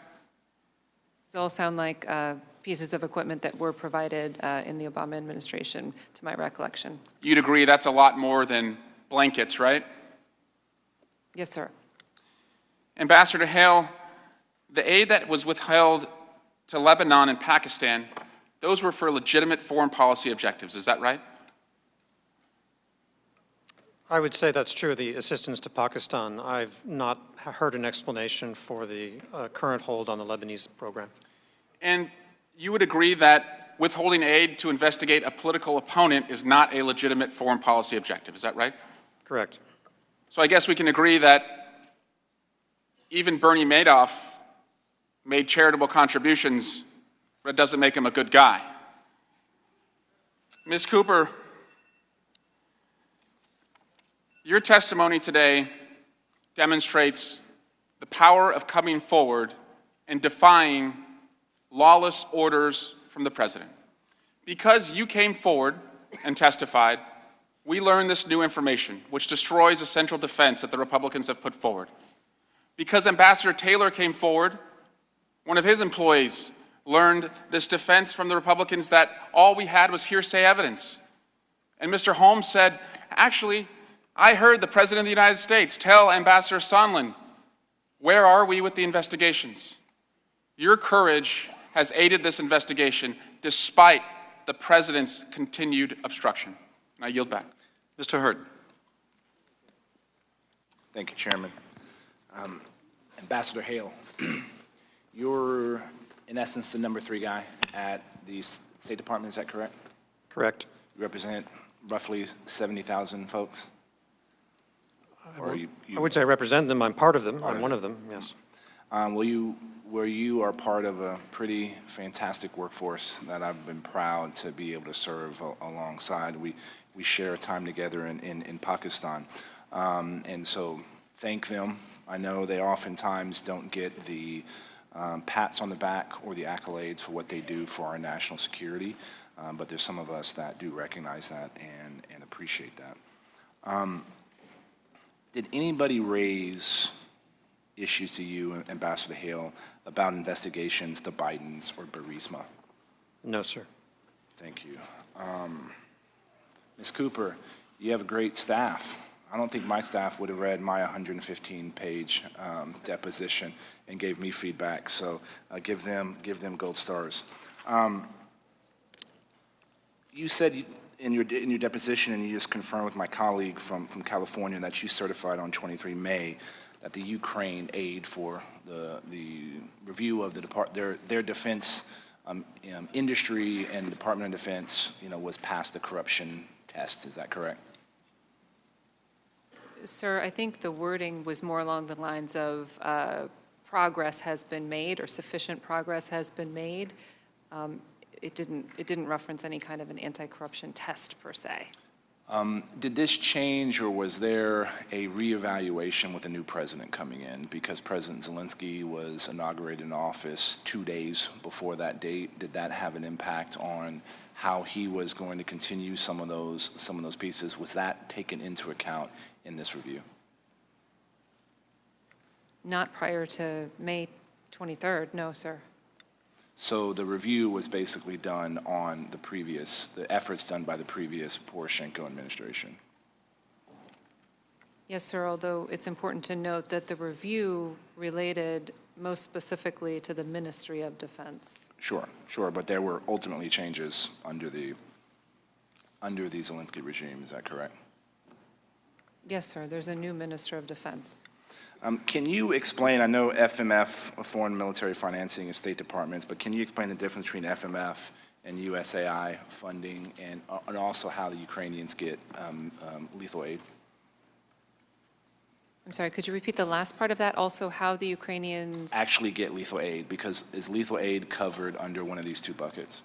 So there are three separate pieces to our overall ability to provide equipment to the Ukrainian armed forces. The first is the Foreign Military Finance System, which is a State Department authority, and countries around the world have this authority. That authority is used for some of the training and equipment. There's also the Ukraine Security Assistance Initiative. That's a DoD authority. Unlike the state authority, the DoD authority is only a one-year authority. And then third, there's the opportunity for defense sales.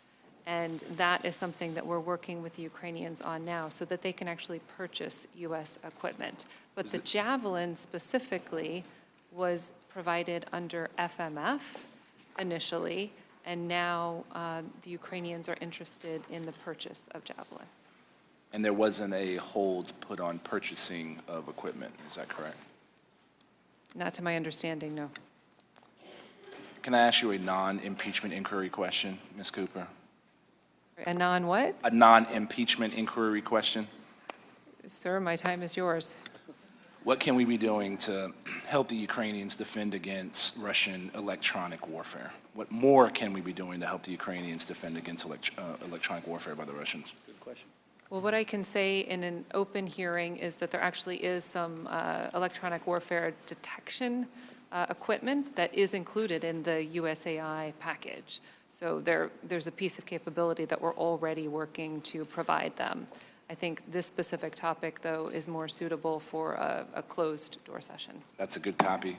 Thanks for both of y'all's service to our country, and Chairman, I yield back. Mr. Castro. Thank you, Chairman, and thank you all for your testimony today. I want us to make an important distinction here because a few of my colleagues have rattled off countries where we've actually held up aid. There is a big distinction between holding up aid for a legitimate policy reason, foreign policy reason, and holding up aid because it's part of a shakedown. Because it's in the service of a president who asked for a political favor of a country to go investigate a political rival. I think that's important for us to note. And I want to ask you, Ms. Cooper, you said that the money was cleared to go by the DOD on May 23rd. Is that right? That's correct. And it didn't get released until September 11th? Yes, I should just clarify, the second half of the Ukraine Security Assistance Initiative was notified to Congress on, I believe it was May 23rd, and then there was a waiting period for congressional approval, and then after that point, so in kind of mid-June, roughly, it was available for... So perhaps 90 days or so, 95 days, something like that. Yes, I don't have Sure. the calendar in front of me, but that sounds right. Well, you both testified that the hold on security assistance was not in the national security interest of the United States, and that the hold might embolden Russia. We've heard the same from numerous other witnesses that have come before us. But this was not the only issue with the hold, right? We understand that people within the United States government had significant concerns about the legality of the hold as it relates to the Impoundment Control Act. This is because the money had been authorized by Congress and signed into law by President Trump. Ms. Cooper, at the July meetings, were there any discussions about whether the hold could be implemented in a legal fashion? So in the July 26th meeting, my leadership raised the question of how the president's guidance could be implemented and proffered that perhaps a reprogramming action would be the way to do this, but that more research would need to be done. So then after that discussion, we had a lower level discussion at my level on the 31st of July. And let me ask you about that July 31st meeting. Based on your conversations with colleagues at the DOD at the July 31st interagency meeting, did you share your understanding of the legal mechanisms that were available at that time? Yes, sir. And what were they? I expressed that it was my understanding that there were two ways that we would be able to implement presidential guidance to stop obligating the Ukraine Security Assistance Initiative. And the first option would be for the president to do a rescission. The second is a reprogramming action that the Department of Defense would do. And both of those would require congressional notice. Yes, sir. There would be an extra step that the president would have to take to notify Congress. As far as you know, was there ever any notice that was sent out to Congress?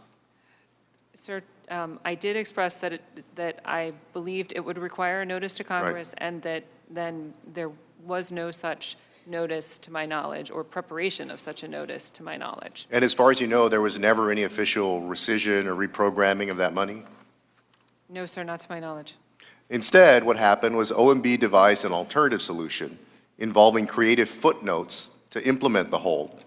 And there came a time in August when the Department of Defense no longer supported these unusual footnotes because of concerns that there might not be sufficient time for DOD to obligate the funds before the end of the fiscal year in violation of the Impoundment Control Act. So, despite DOD's concerns in mid-August about the Impoundment Control Act and OMB's footnotes, the hold, nevertheless, continued through September 11th, even after, now as an aside, this is even after the whistleblower had come forward. Is that right? It is correct that the hold was released on September 11th, yes. Well, I know I and many of us here share DOD's concerns about the legality of the hold. And I want to thank you, Ms. Cooper, for voicing DOD's concerns to the White House and pursuing the national security interests of the United States. I yield back. Mr. Ratcliffe. Thank you, Chairman. Ms. Cooper, based on the new emails that you mentioned in your opening and then subsequent declarations by some of my Democratic colleagues that those emails were evidence that the Ukrainians were aware of a military hold on July 25th, there's now reporting out there saying that Pentagon official reveals Ukrainians asked about stalled security aid. It's being widely reported that Ukraine asked about the hold on military aid on July 25th. That's not what I heard from you. Is that correct? Sir, my exact words were that one email said that the Ukrainian Embassy and the House Foreign Affairs Committee are asking about security assistance. Assistance, not hold. And then the second email was The Hill knows about the FMF situation to an extent, and so does the Ukrainian embassy. Those are the exact words. And what do security assistance and FMF situation in these emails mean? I don't want to speculate on what it means. Right. They don't necessarily mean hold, correct? Not necessarily. And isn't it true that around the same time, OMB put a hold on 15 State Department and USAID accounts, including FMF? I don't know that specific detail. But you can't say one way or another whether the inquiries in these emails were about the hold. Is that fair? I cannot say for certain. All right. And you can't say one way or another whether the Ukrainians knew about the hold before August 28, 2019, when it was reported in Politico, correct? Sir, I can just tell you that it's the recollection of my staff that they likely knew, but no, I do not have a certain data point to offer you. Well, it's not unusual, is it, Ms. Cooper, for foreign countries to inquire about foreign aid that they're expecting from the United States, is it? Sir, in my experience with the Ukrainians, they typically would call about specific things, not just generally checking in on their assistance package. Are you aware that President Zelensky on October 10th, in response to questions from more than 300 reporters over the course of the afternoon, stated that he was not aware and had no knowledge of a hold on security assistance during the time of his July 25th phone call with President Trump? I believe I saw that media reporting, yes. I yield back. Mr. Heck. Thank you, Mr. Chairman. I thank you both for being here this evening. Ambassador Hale, last week the country watched as President Trump attacked and intimidated your colleague. He attempted to intimidate your colleague, Ambassador Yovanovitch, who is, of course, a witness to this proceeding, and subsequently Secretary Pompeo declined to condemn that attack. Bluntly put, I think Secretary Pompeo's silence is nothing less than a betrayal of the men and the women whom he swore an oath to lead. And it's a betrayal that has long-term consequences to attracting and retaining workforce, to their morale, to their effectiveness, and to their overall strength. So, Ambassador Hale, I want to give you an opportunity to now do what Secretary Pompeo did not do, either in March of 2019 when the vicious smear campaign kind of got kicked into high gear, and you, sir, rightfully pressed for a strong statement in support of her, or last week when the President and his son attacked her again. I'm offering you the opportunity to reaffirm to this committee and the millions of Americans, hopefully, who are watching, that Marie Yovanovitch is a dedicated and courageous patriot, and that she served with grace and dignity even in the face of that orchestrated and unsubstantiated smear attack against her. Ambassador Hale, I'm giving you the opportunity to demonstrate leadership. I'm giving you the opportunity to send a clear and resounding message to the men and women who serve in dangerous foreign posts throughout the globe that what happened to Marie Yovanovitch was wrong. Ambassador Hale, the floor is yours. Thank you, Congressman. Excuse me. I endorse entirely your description of Ambassador Yovanovitch. I'd only met her when I took this job, but immediately I understood that we had an exceptional officer doing exceptional work at a very critical embassy in Kyiv. And during my visit to Kyiv, I was very impressed by what she was doing there, to the extent that I asked her if she'd be willing to stay, if that was a possibility, because we had a gap coming up. I support and believe in the institution and the people of the State Department. I am one of them. I have been for 35 years. All of us are committed to America's national security, and we are the best group of diplomats anywhere in the world. And that support extends to all state officers who have testified before this committee.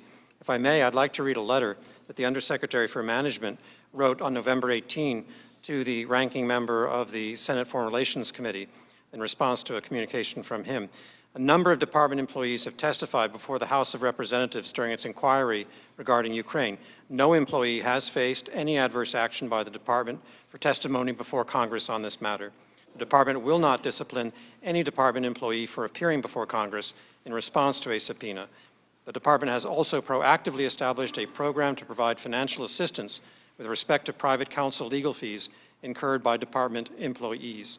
There's additional information, but that's the essence of the message. Ambassador Hale, then therefore are you saying Marie Yovanovitch is a dedicated and courageous patriot?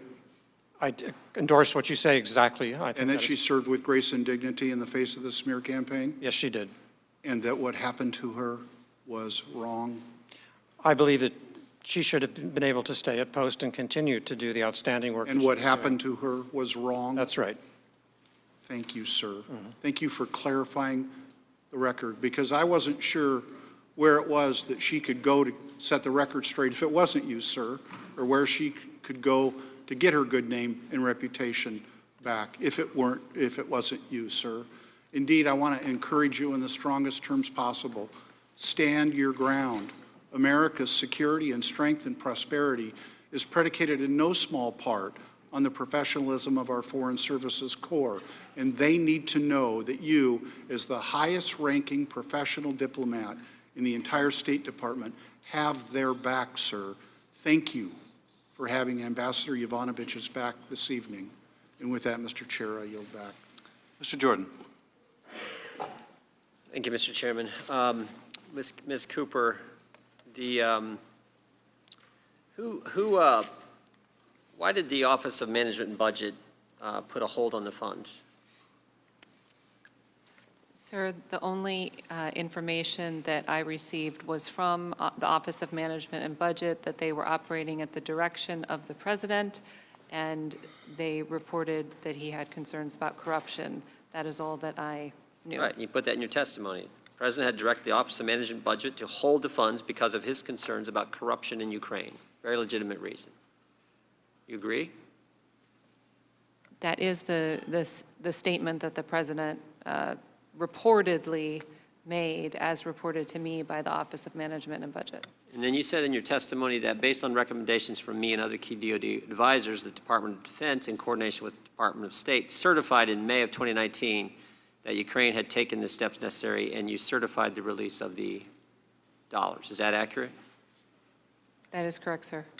But there was a small change in Ukraine in the spring of 2019, wasn't there? Yes, sir. Yeah, and can you elaborate on what that change was? The government of, President Zelensky was elected to government. Yeah, you got a brand new guy coming in. In fact, he had just been, I believe, sworn in the day you approved the dollars.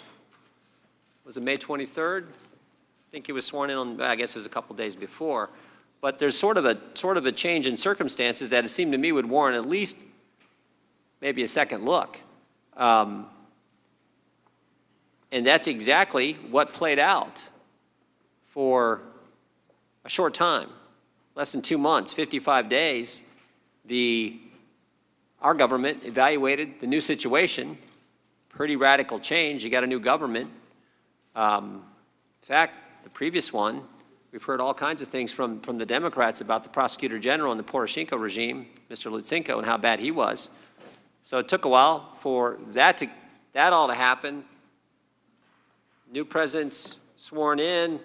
2 months later, the new Congress comes in. Takes them a while to, it's not until September 5th, that they get rid of this prosecutor. And just a few days later, the aid actually gets released. But the Democrats got all kinds of other things they want to talk about. But the way this played out seems to me as logical as you can do it, and particularly when you put it in the broader framework of where this president is on concern about foreign aid, his deep-rooted concern in the corruption issue in Ukraine, the experience he had with high-ranking Ukrainian officials criticizing him and supporting Secretary Clinton in the 2016 election. Put all that together, sort of, I think, shows why it played out the way it did. With that, I would yield back, Mr. Chairman. Mr. Welch. Thank you, Mr. Chairman. Undersecretary Hale, I want to go back to your support and affirmation of Ambassador Yovanovitch. What I understand, and by the way, thank you for that. You know, our military leaves no soldier on the battlefield, and I think those who are in leadership positions in the State Department and our intelligence community have that bond of loyalty to each other, and it's very reassuring that you represent that. You first, as I understand it, got information about her situation in March. By early March, Secretary Pompeo had mentioned that sometime in the fall he'd received a letter from a former member of Congress with complaints about the ambassador, correct? And that member of Congress was? Congressman Sessions. And did you see that there was any basis to the claims of disloyalty? No, I did not, nor did the Secretary of State. All right. And you visited Kyiv, and you discussed, in fact, extending Ambassador Yovanovitch's term until to remain at her post, right? It was a personal idea of mine, yes. Obviously, an indication that you valued her continued service there. And you also stated to the Ukrainian press that Ambassador Yovanovitch represents the President of the United States here in the Ukraine, and America stands behind her statements, obviously trying to give her some public support, correct? Correct. And yet, weeks later, the President and Mr. Giuliani unleashed what can only be characterized as an ugly smear campaign to oust her. What was your reaction to the news articles in late March in which a corrupt Ukrainian prosecutor attacked the ambassador? Well, we were concerned. We put out a statement that some of these allegations were an outright fabrication as they related to the do not prosecute list. Right. And we began to discuss what we could do to deal with this matter. Right. And then the problems continued for Ambassador Yovanovitch. And as I understand it, she emailed you on March 24th and indicated that, quote, the tempo of social media and other criticisms were such that she felt she could no longer function unless there was a strong statement of defense of her from the State Department. Is that correct? Correct.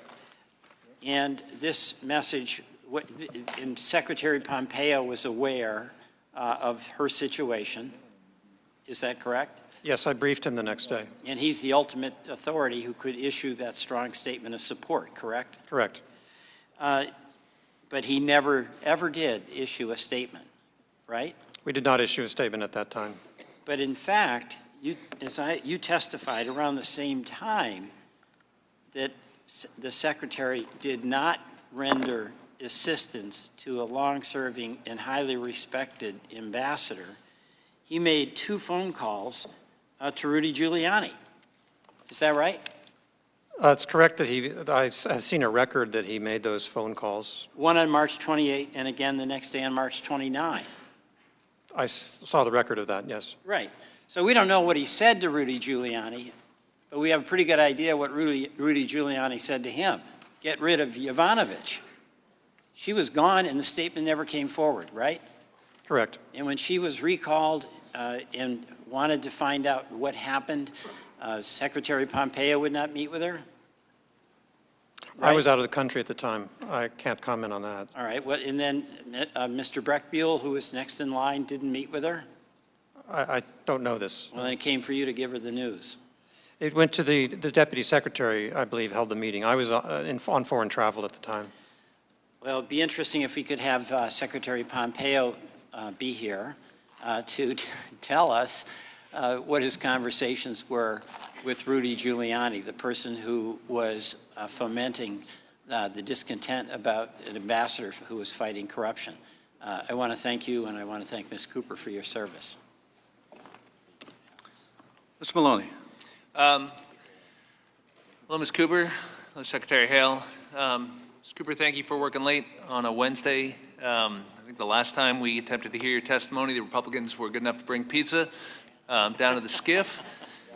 But kidding aside, I I know we detained you for about 5 hours that day, so on behalf of the committee, thank you for your forbearance. We do appreciate your patience with us.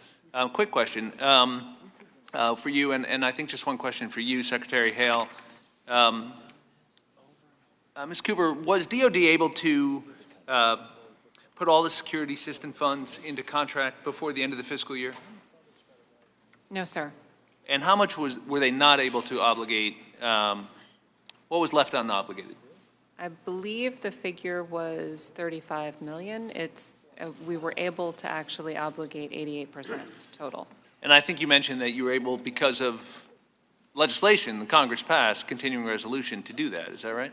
So the remainder, we are in the process of obligating right now the remainder. because of the provision in the continuing resolution. Right. So, but for literally an act of Congress, you couldn't have spent all the money.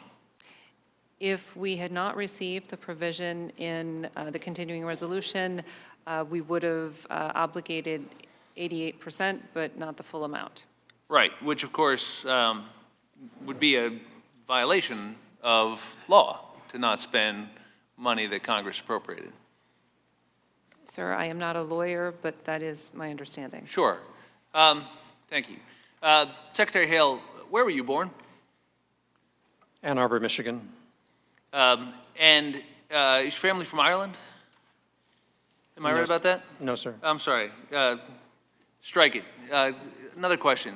With respect to Secretary Yovanovitch, you served as ambassador to, I believe, 3 countries? Correct. Jordan, Lebanon, Pakistan, and Pakistan. Lebanon. And while you were ambassador to those 3 countries, did anyone ever ask you to issue a support praising personally the President of the United States? No. How would you have viewed such a request? It would depend on the situation, sir. If someone said, say you went to someone and you were having a problem with your job and you said, how can I do better? And they said you should publish something personally praising the President, flattering to him. Would that strike you as unusual? Yes. If someone told you to go big or go home, would that change your mind? I don't quite understand the... Well, that's what Ambassador Yovanovitch was treated to when she went to Ambassador Sondland seeking advice. And she declined to do so. I believe she said it would strike her as too political. Is that consistent with the approach you might take? I thought that sounds sensible, yes.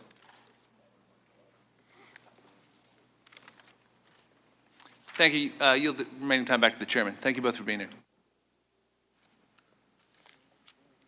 Ms. Demings. Ambassador Hale, Ms. Cooper, thank you both for being with us. Just a quick question before I get into some questions about Ambassador Sondland, who we heard from today. I want to ask both of you, if President Trump withheld critical military aid from Ukraine because high-ranking officials supported the president's political opponent, would you consider that an official, acceptable, appropriate action by the President of the United States? Ambassador Hale? It's not what I would advise. Ms. Cooper? No, that does not sound appropriate. Ambassador Hale, you testified that you were aware Ambassador Sondland was involving himself in matters that, and I quote, went beyond the normal writ of an ambassador to the European Union, unquote. As you understood it, who authorized Ambassador Sondland to work on Ukraine? I have no firsthand knowledge of that. I received a readout from a meeting that the President of the United States had with the delegation on May 23rd, in which the briefing I received anyway indicated that the President wanted the members of that delegation, which included Ambassador Sondland, to carry forth the policies that were discussed in the course of that meeting. So that occurred in a meeting in the Oval Office on May 23rd is where you heard that information from the readout of that meeting? A written readout from that, yes. You testified that, and I quote, it was clear that the members of that inaugural delegation were empowered by the President. That's what you testified. You also said, and I quote, as a practical matter, it would be Ambassador Volker and Ambassador Sondland, presumably working with Taylor, who would be the ones really doing the continual effort here. Did you understand that Ambassador Sondland had direct access to the president? In the few occasions in which I had conversations with Ambassador Sondland, he often would let it know that he was in direct contact with the president. That's all I knew. So you received that information directly from Ambassador Sondland, that he had direct contact with the president? In previous occasions, yes. That's not related to this particular matter. Is there anything about Ambassador Sondland's role that struck you as problematic? Based on what I knew at the time, I was satisfied that this delegation was what the president wanted to have, continue to pursue these policies. And I saw that Ambassador Volklin, who was a professional, had been a Foreign Service officer and an ambassador of distinction, and steeped in Ukrainian affairs, was part of that group. So I had no great concerns. So what you knew at the time, you were okay with his role, but did your opinion change about the appropriateness of his role? As I testified, I was not aware of these various activities related to negotiations over investigations, preconditions related to that. I just wasn't aware of it, so I had no reason to be making any kind of judgment one way or the other. Have you reviewed the text messages between Ambassadors Sondland and Volker? I've seen some of them that were reported in the media. Were you surprised by anything in those messages that you heard reported or personally witnessed or observed? I was surprised by what I saw in those reports in the media. I want to ensure I understand your testimony, Ambassador Hale. You believed Ambassador Sondland was empowered by the president, according to what you found out from the May 23rd meeting, to work on Ukraine policy, and you said, quote, none of that really struck you as problematic because of the time differences there of what you knew. Is that correct? Based on what I knew, yes. Okay. You are the Undersecretary for Political Affairs. You testified that in that capacity, you are responsible for the management of the United States bilateral relations country in the world that we recognize for the management of our policies towards those countries, as well as our relationship or policies as they relate to multilateral organizations. Does that include U.S. policy and relations with Ukraine? It does, but when we have a special envoy who reports directly to the secretary related to a country or an issue, that special envoy will take the day-to-day responsibilities. How about U.S. policy and relations with the European Union? Yes, I am. But you were not aware fully of Ambassador Sondland's activities on behalf of President Trump? That's correct. Okay, thank you, Mr. Chair. I yield back.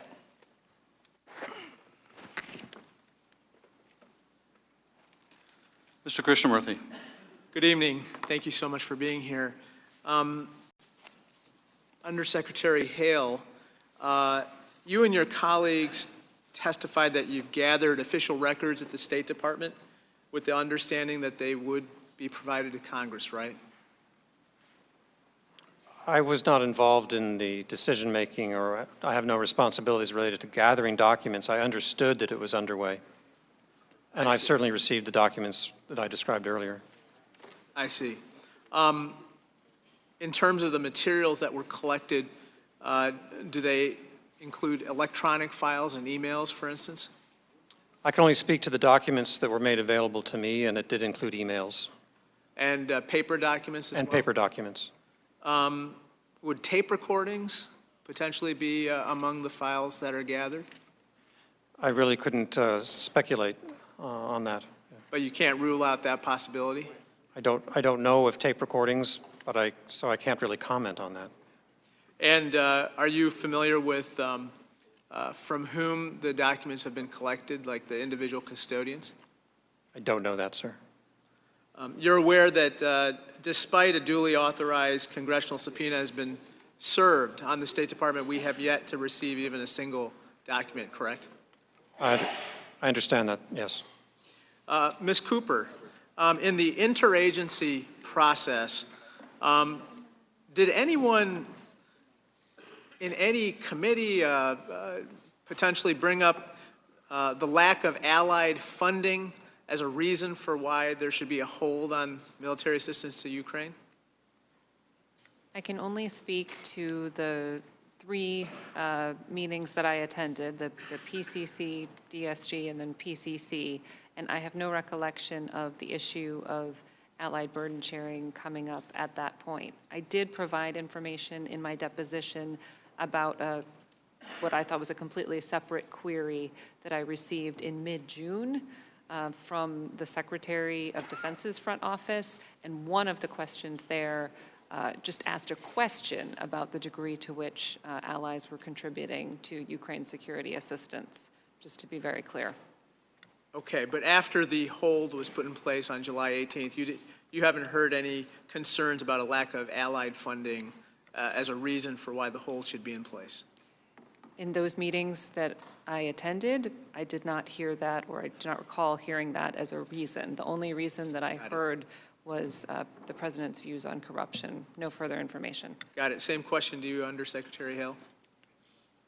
Could you repeat the question, sir? I assume you didn't hear about the lack of allied funding as a reason for the hold being put in place after July 18th. No, I never heard a reason for the hold.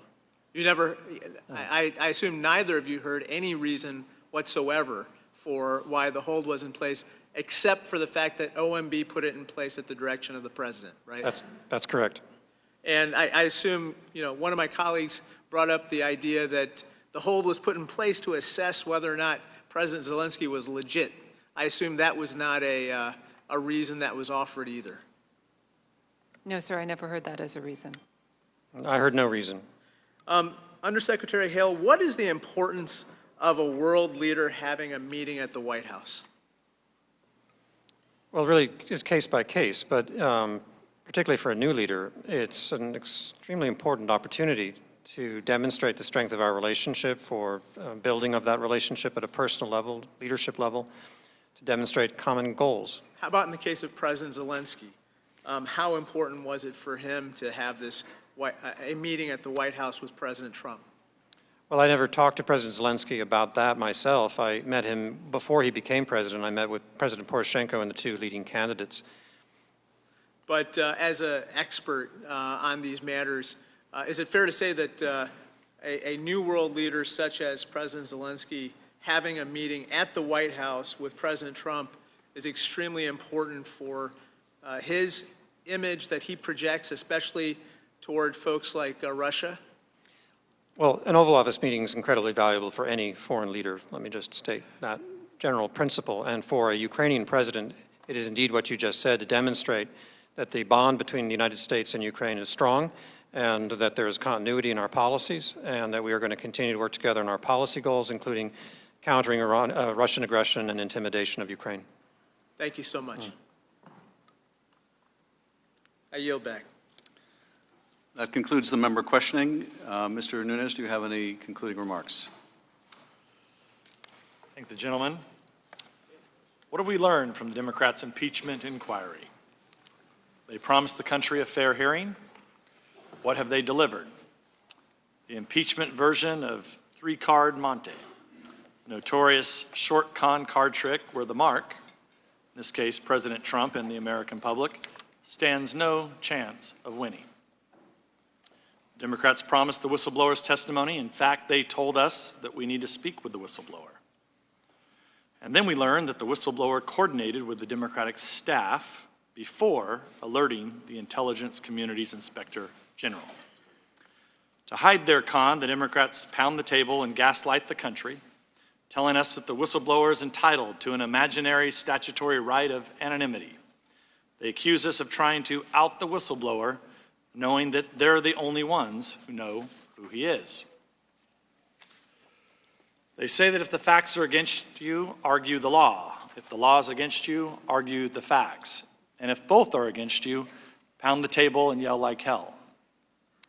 It seems at law school these days, it's teaching their students a fourth tactic. If the facts and the law are against you, simply rig the game and hope your audience is too stupid to catch your duplicity. This is not an impeachment inquiry, it's an impeachment inquisition. In the Middle Ages, the inquisitor was free to act on his own and bring suit against any person who was even vaguely the subject of the lowest rumor. And the accused was denied any right to confront their accusers. Incredibly, or maybe not so much, given the Democrats' track record, an Inquisition victim had more rights than the Democrats are giving the president. After all, Inquisition victims had the right to know their accuser's name. For those of you at home, it's time to change the channel, turn down the volume, or hide the kids, put them to bed.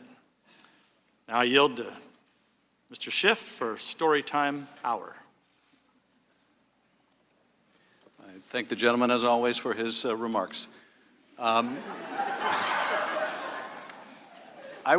be brief this evening. It's been a long day, and I said most of what I wanted to say earlier in the day. But I did want to end this evening, and first of all, thank you both for your testimony and your long service to the country. We're grateful that you answered the lawful process of a congressional subpoena. I wanted to share a few reflections on two words that have come up a lot in the course of these hearings. And those words are corruption and anti-corruption.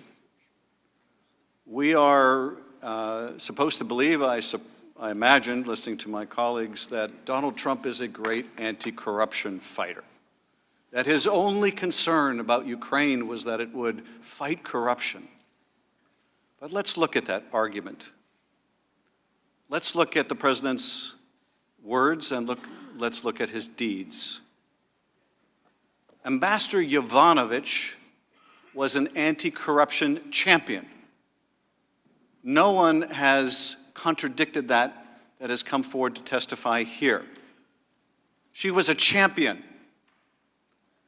And on the day she is at a meeting acknowledging in Ukraine another anti-corruption champion, a woman who had acid thrown in her face and died a painful death after months, she is called back to Washington because of a vicious smear campaign by the president's lawyer, Rudy Giuliani, among others.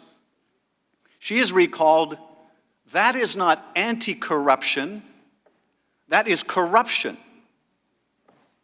And one of the people responsible for this smear campaign, in addition to Mr. Giuliani, and it is a long and sordid list of those who were involved, is a man named Lutsenko, someone who the minority's own witness acknowledges has a poor reputation as self-serving and corrupt. And what do we see about Mr. Lutsenko and his predecessor, Mr. Shokin? What does the president have to say about one of these corrupt former prosecutors?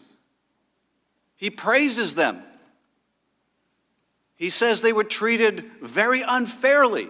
That's not anti-corruption. That's corruption.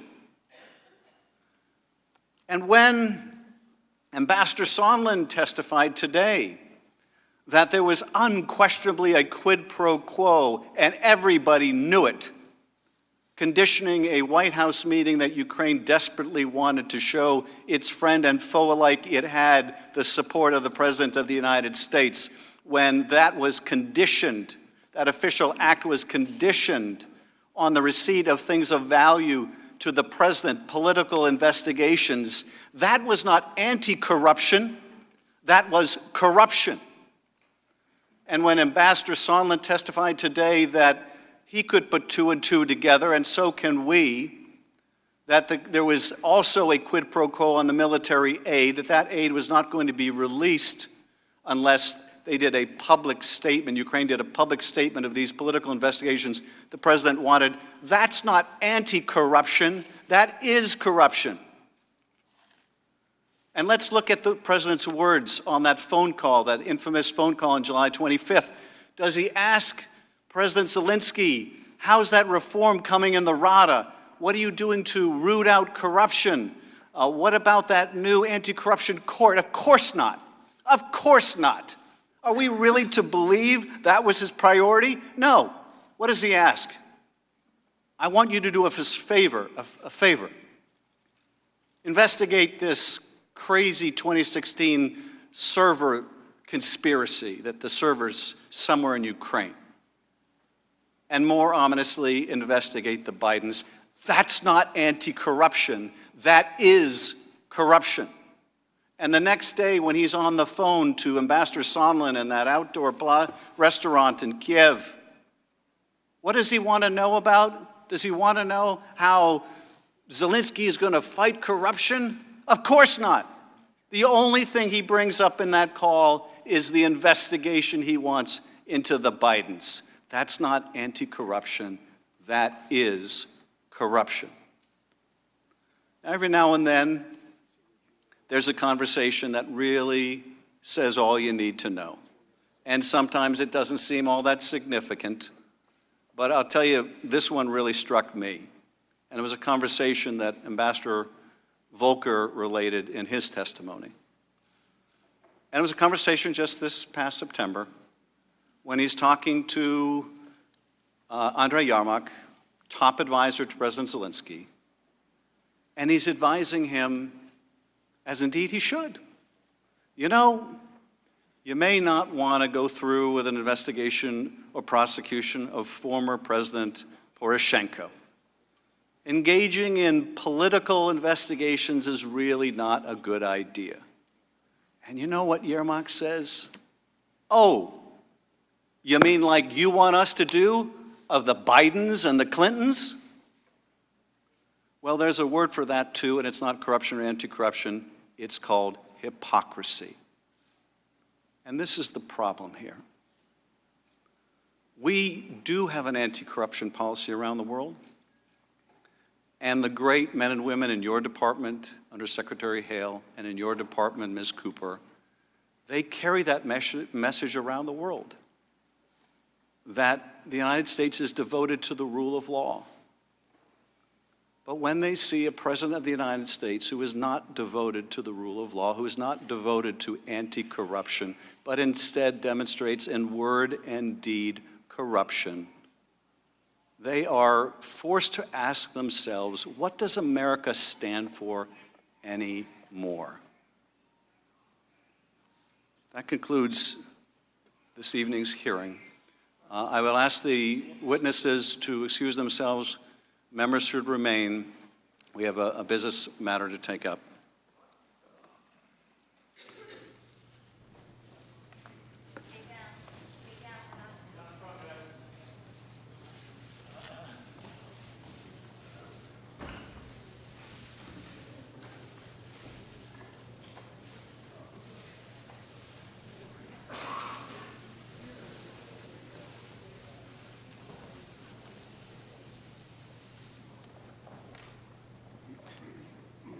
I have the ranking member's request that I concur as chair and the ranking member's request that the committee issue subpoenas pursuant to House Resolution 660, Section 2, Paragraph 4.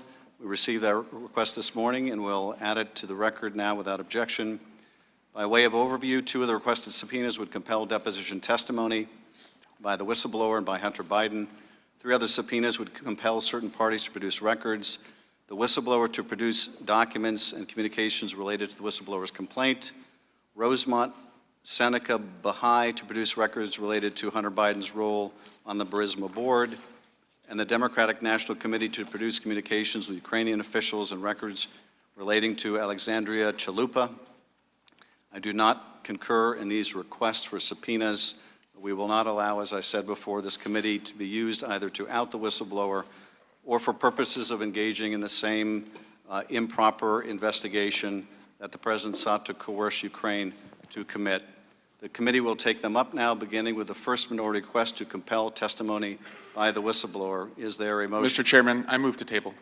Gentleman moves to Mr. Chairman, table. this That is meeting has not been noticed, Mr. Chairman.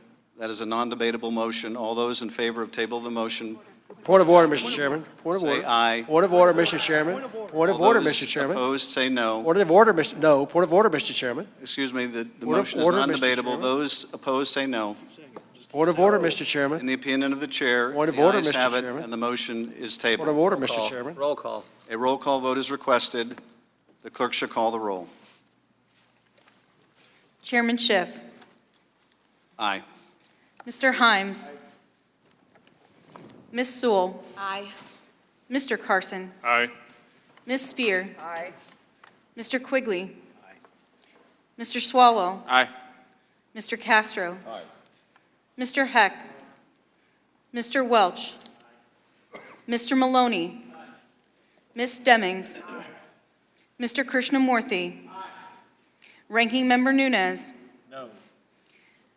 Mr. Conaway. No. Mr. Turner.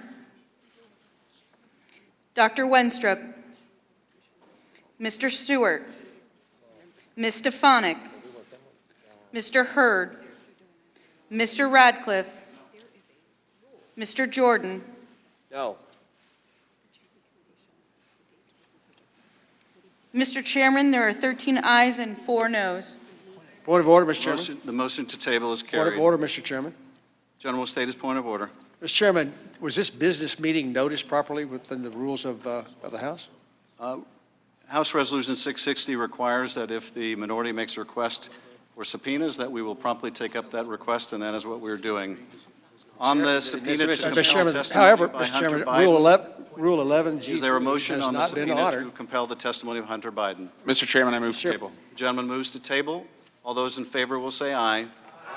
All those opposed will say no. No. In the opinion of the chair, the ayes have it. The ayes have it.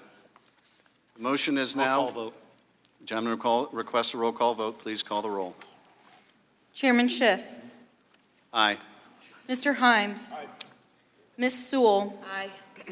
Mr. Carson. Aye. Ms. Spear. Aye. Mr. Quigley. Mr. Swalwell. Aye. Mr. Castro. Mr. Heck. Mr. Welch. Mr. Maloney. Ms. Demings. Mr. Krishnamurthy. Ranking Member Nunes. No. Mr. Conaway. No. Mr. Turner. Dr. Wenstrup. Mr. Stewart. Ms. Stefanik. Mr. Hurd. Mr. Radcliffe. Mr. Jordan. No. Mr. Chairman, there are 13 ayes and 5 noes. The motion to table is carried. The motion is now on the subpoena to compel documents from the whistleblower. Is there a motion? Mr. Chairman, I move to table. Gentleman moves to table. All those in favor will say aye. Aye. All those opposed will say no. No. In the opinion of the chair, the ayes have it. The ayes have it. We'll now move to subpoena number 4 to compel documents regarding Hunter Biden's role on Burisma board. Mr. Chairman, I move to table. Gentleman moves to table. All those in favor will say aye. Aye. All those opposed will say no. No. In the opinion of the chair, the ayes have it. The ayes have it. The motion is tabled. The last motion is on the motion to compel documents from the Democratic National Committee. Is there a motion? Mr. Chairman, I move to table. Gentleman moves to table. All those in favor will say aye. Aye. All those opposed will say no. No. In the opinion of the chair, the ayes have it, and the motion is tabled. Point of order, We Mr. are Chairman. adjourned. Point of order, Mr. Chairman. Point of order, Mr. Chairman. Chair cannot unit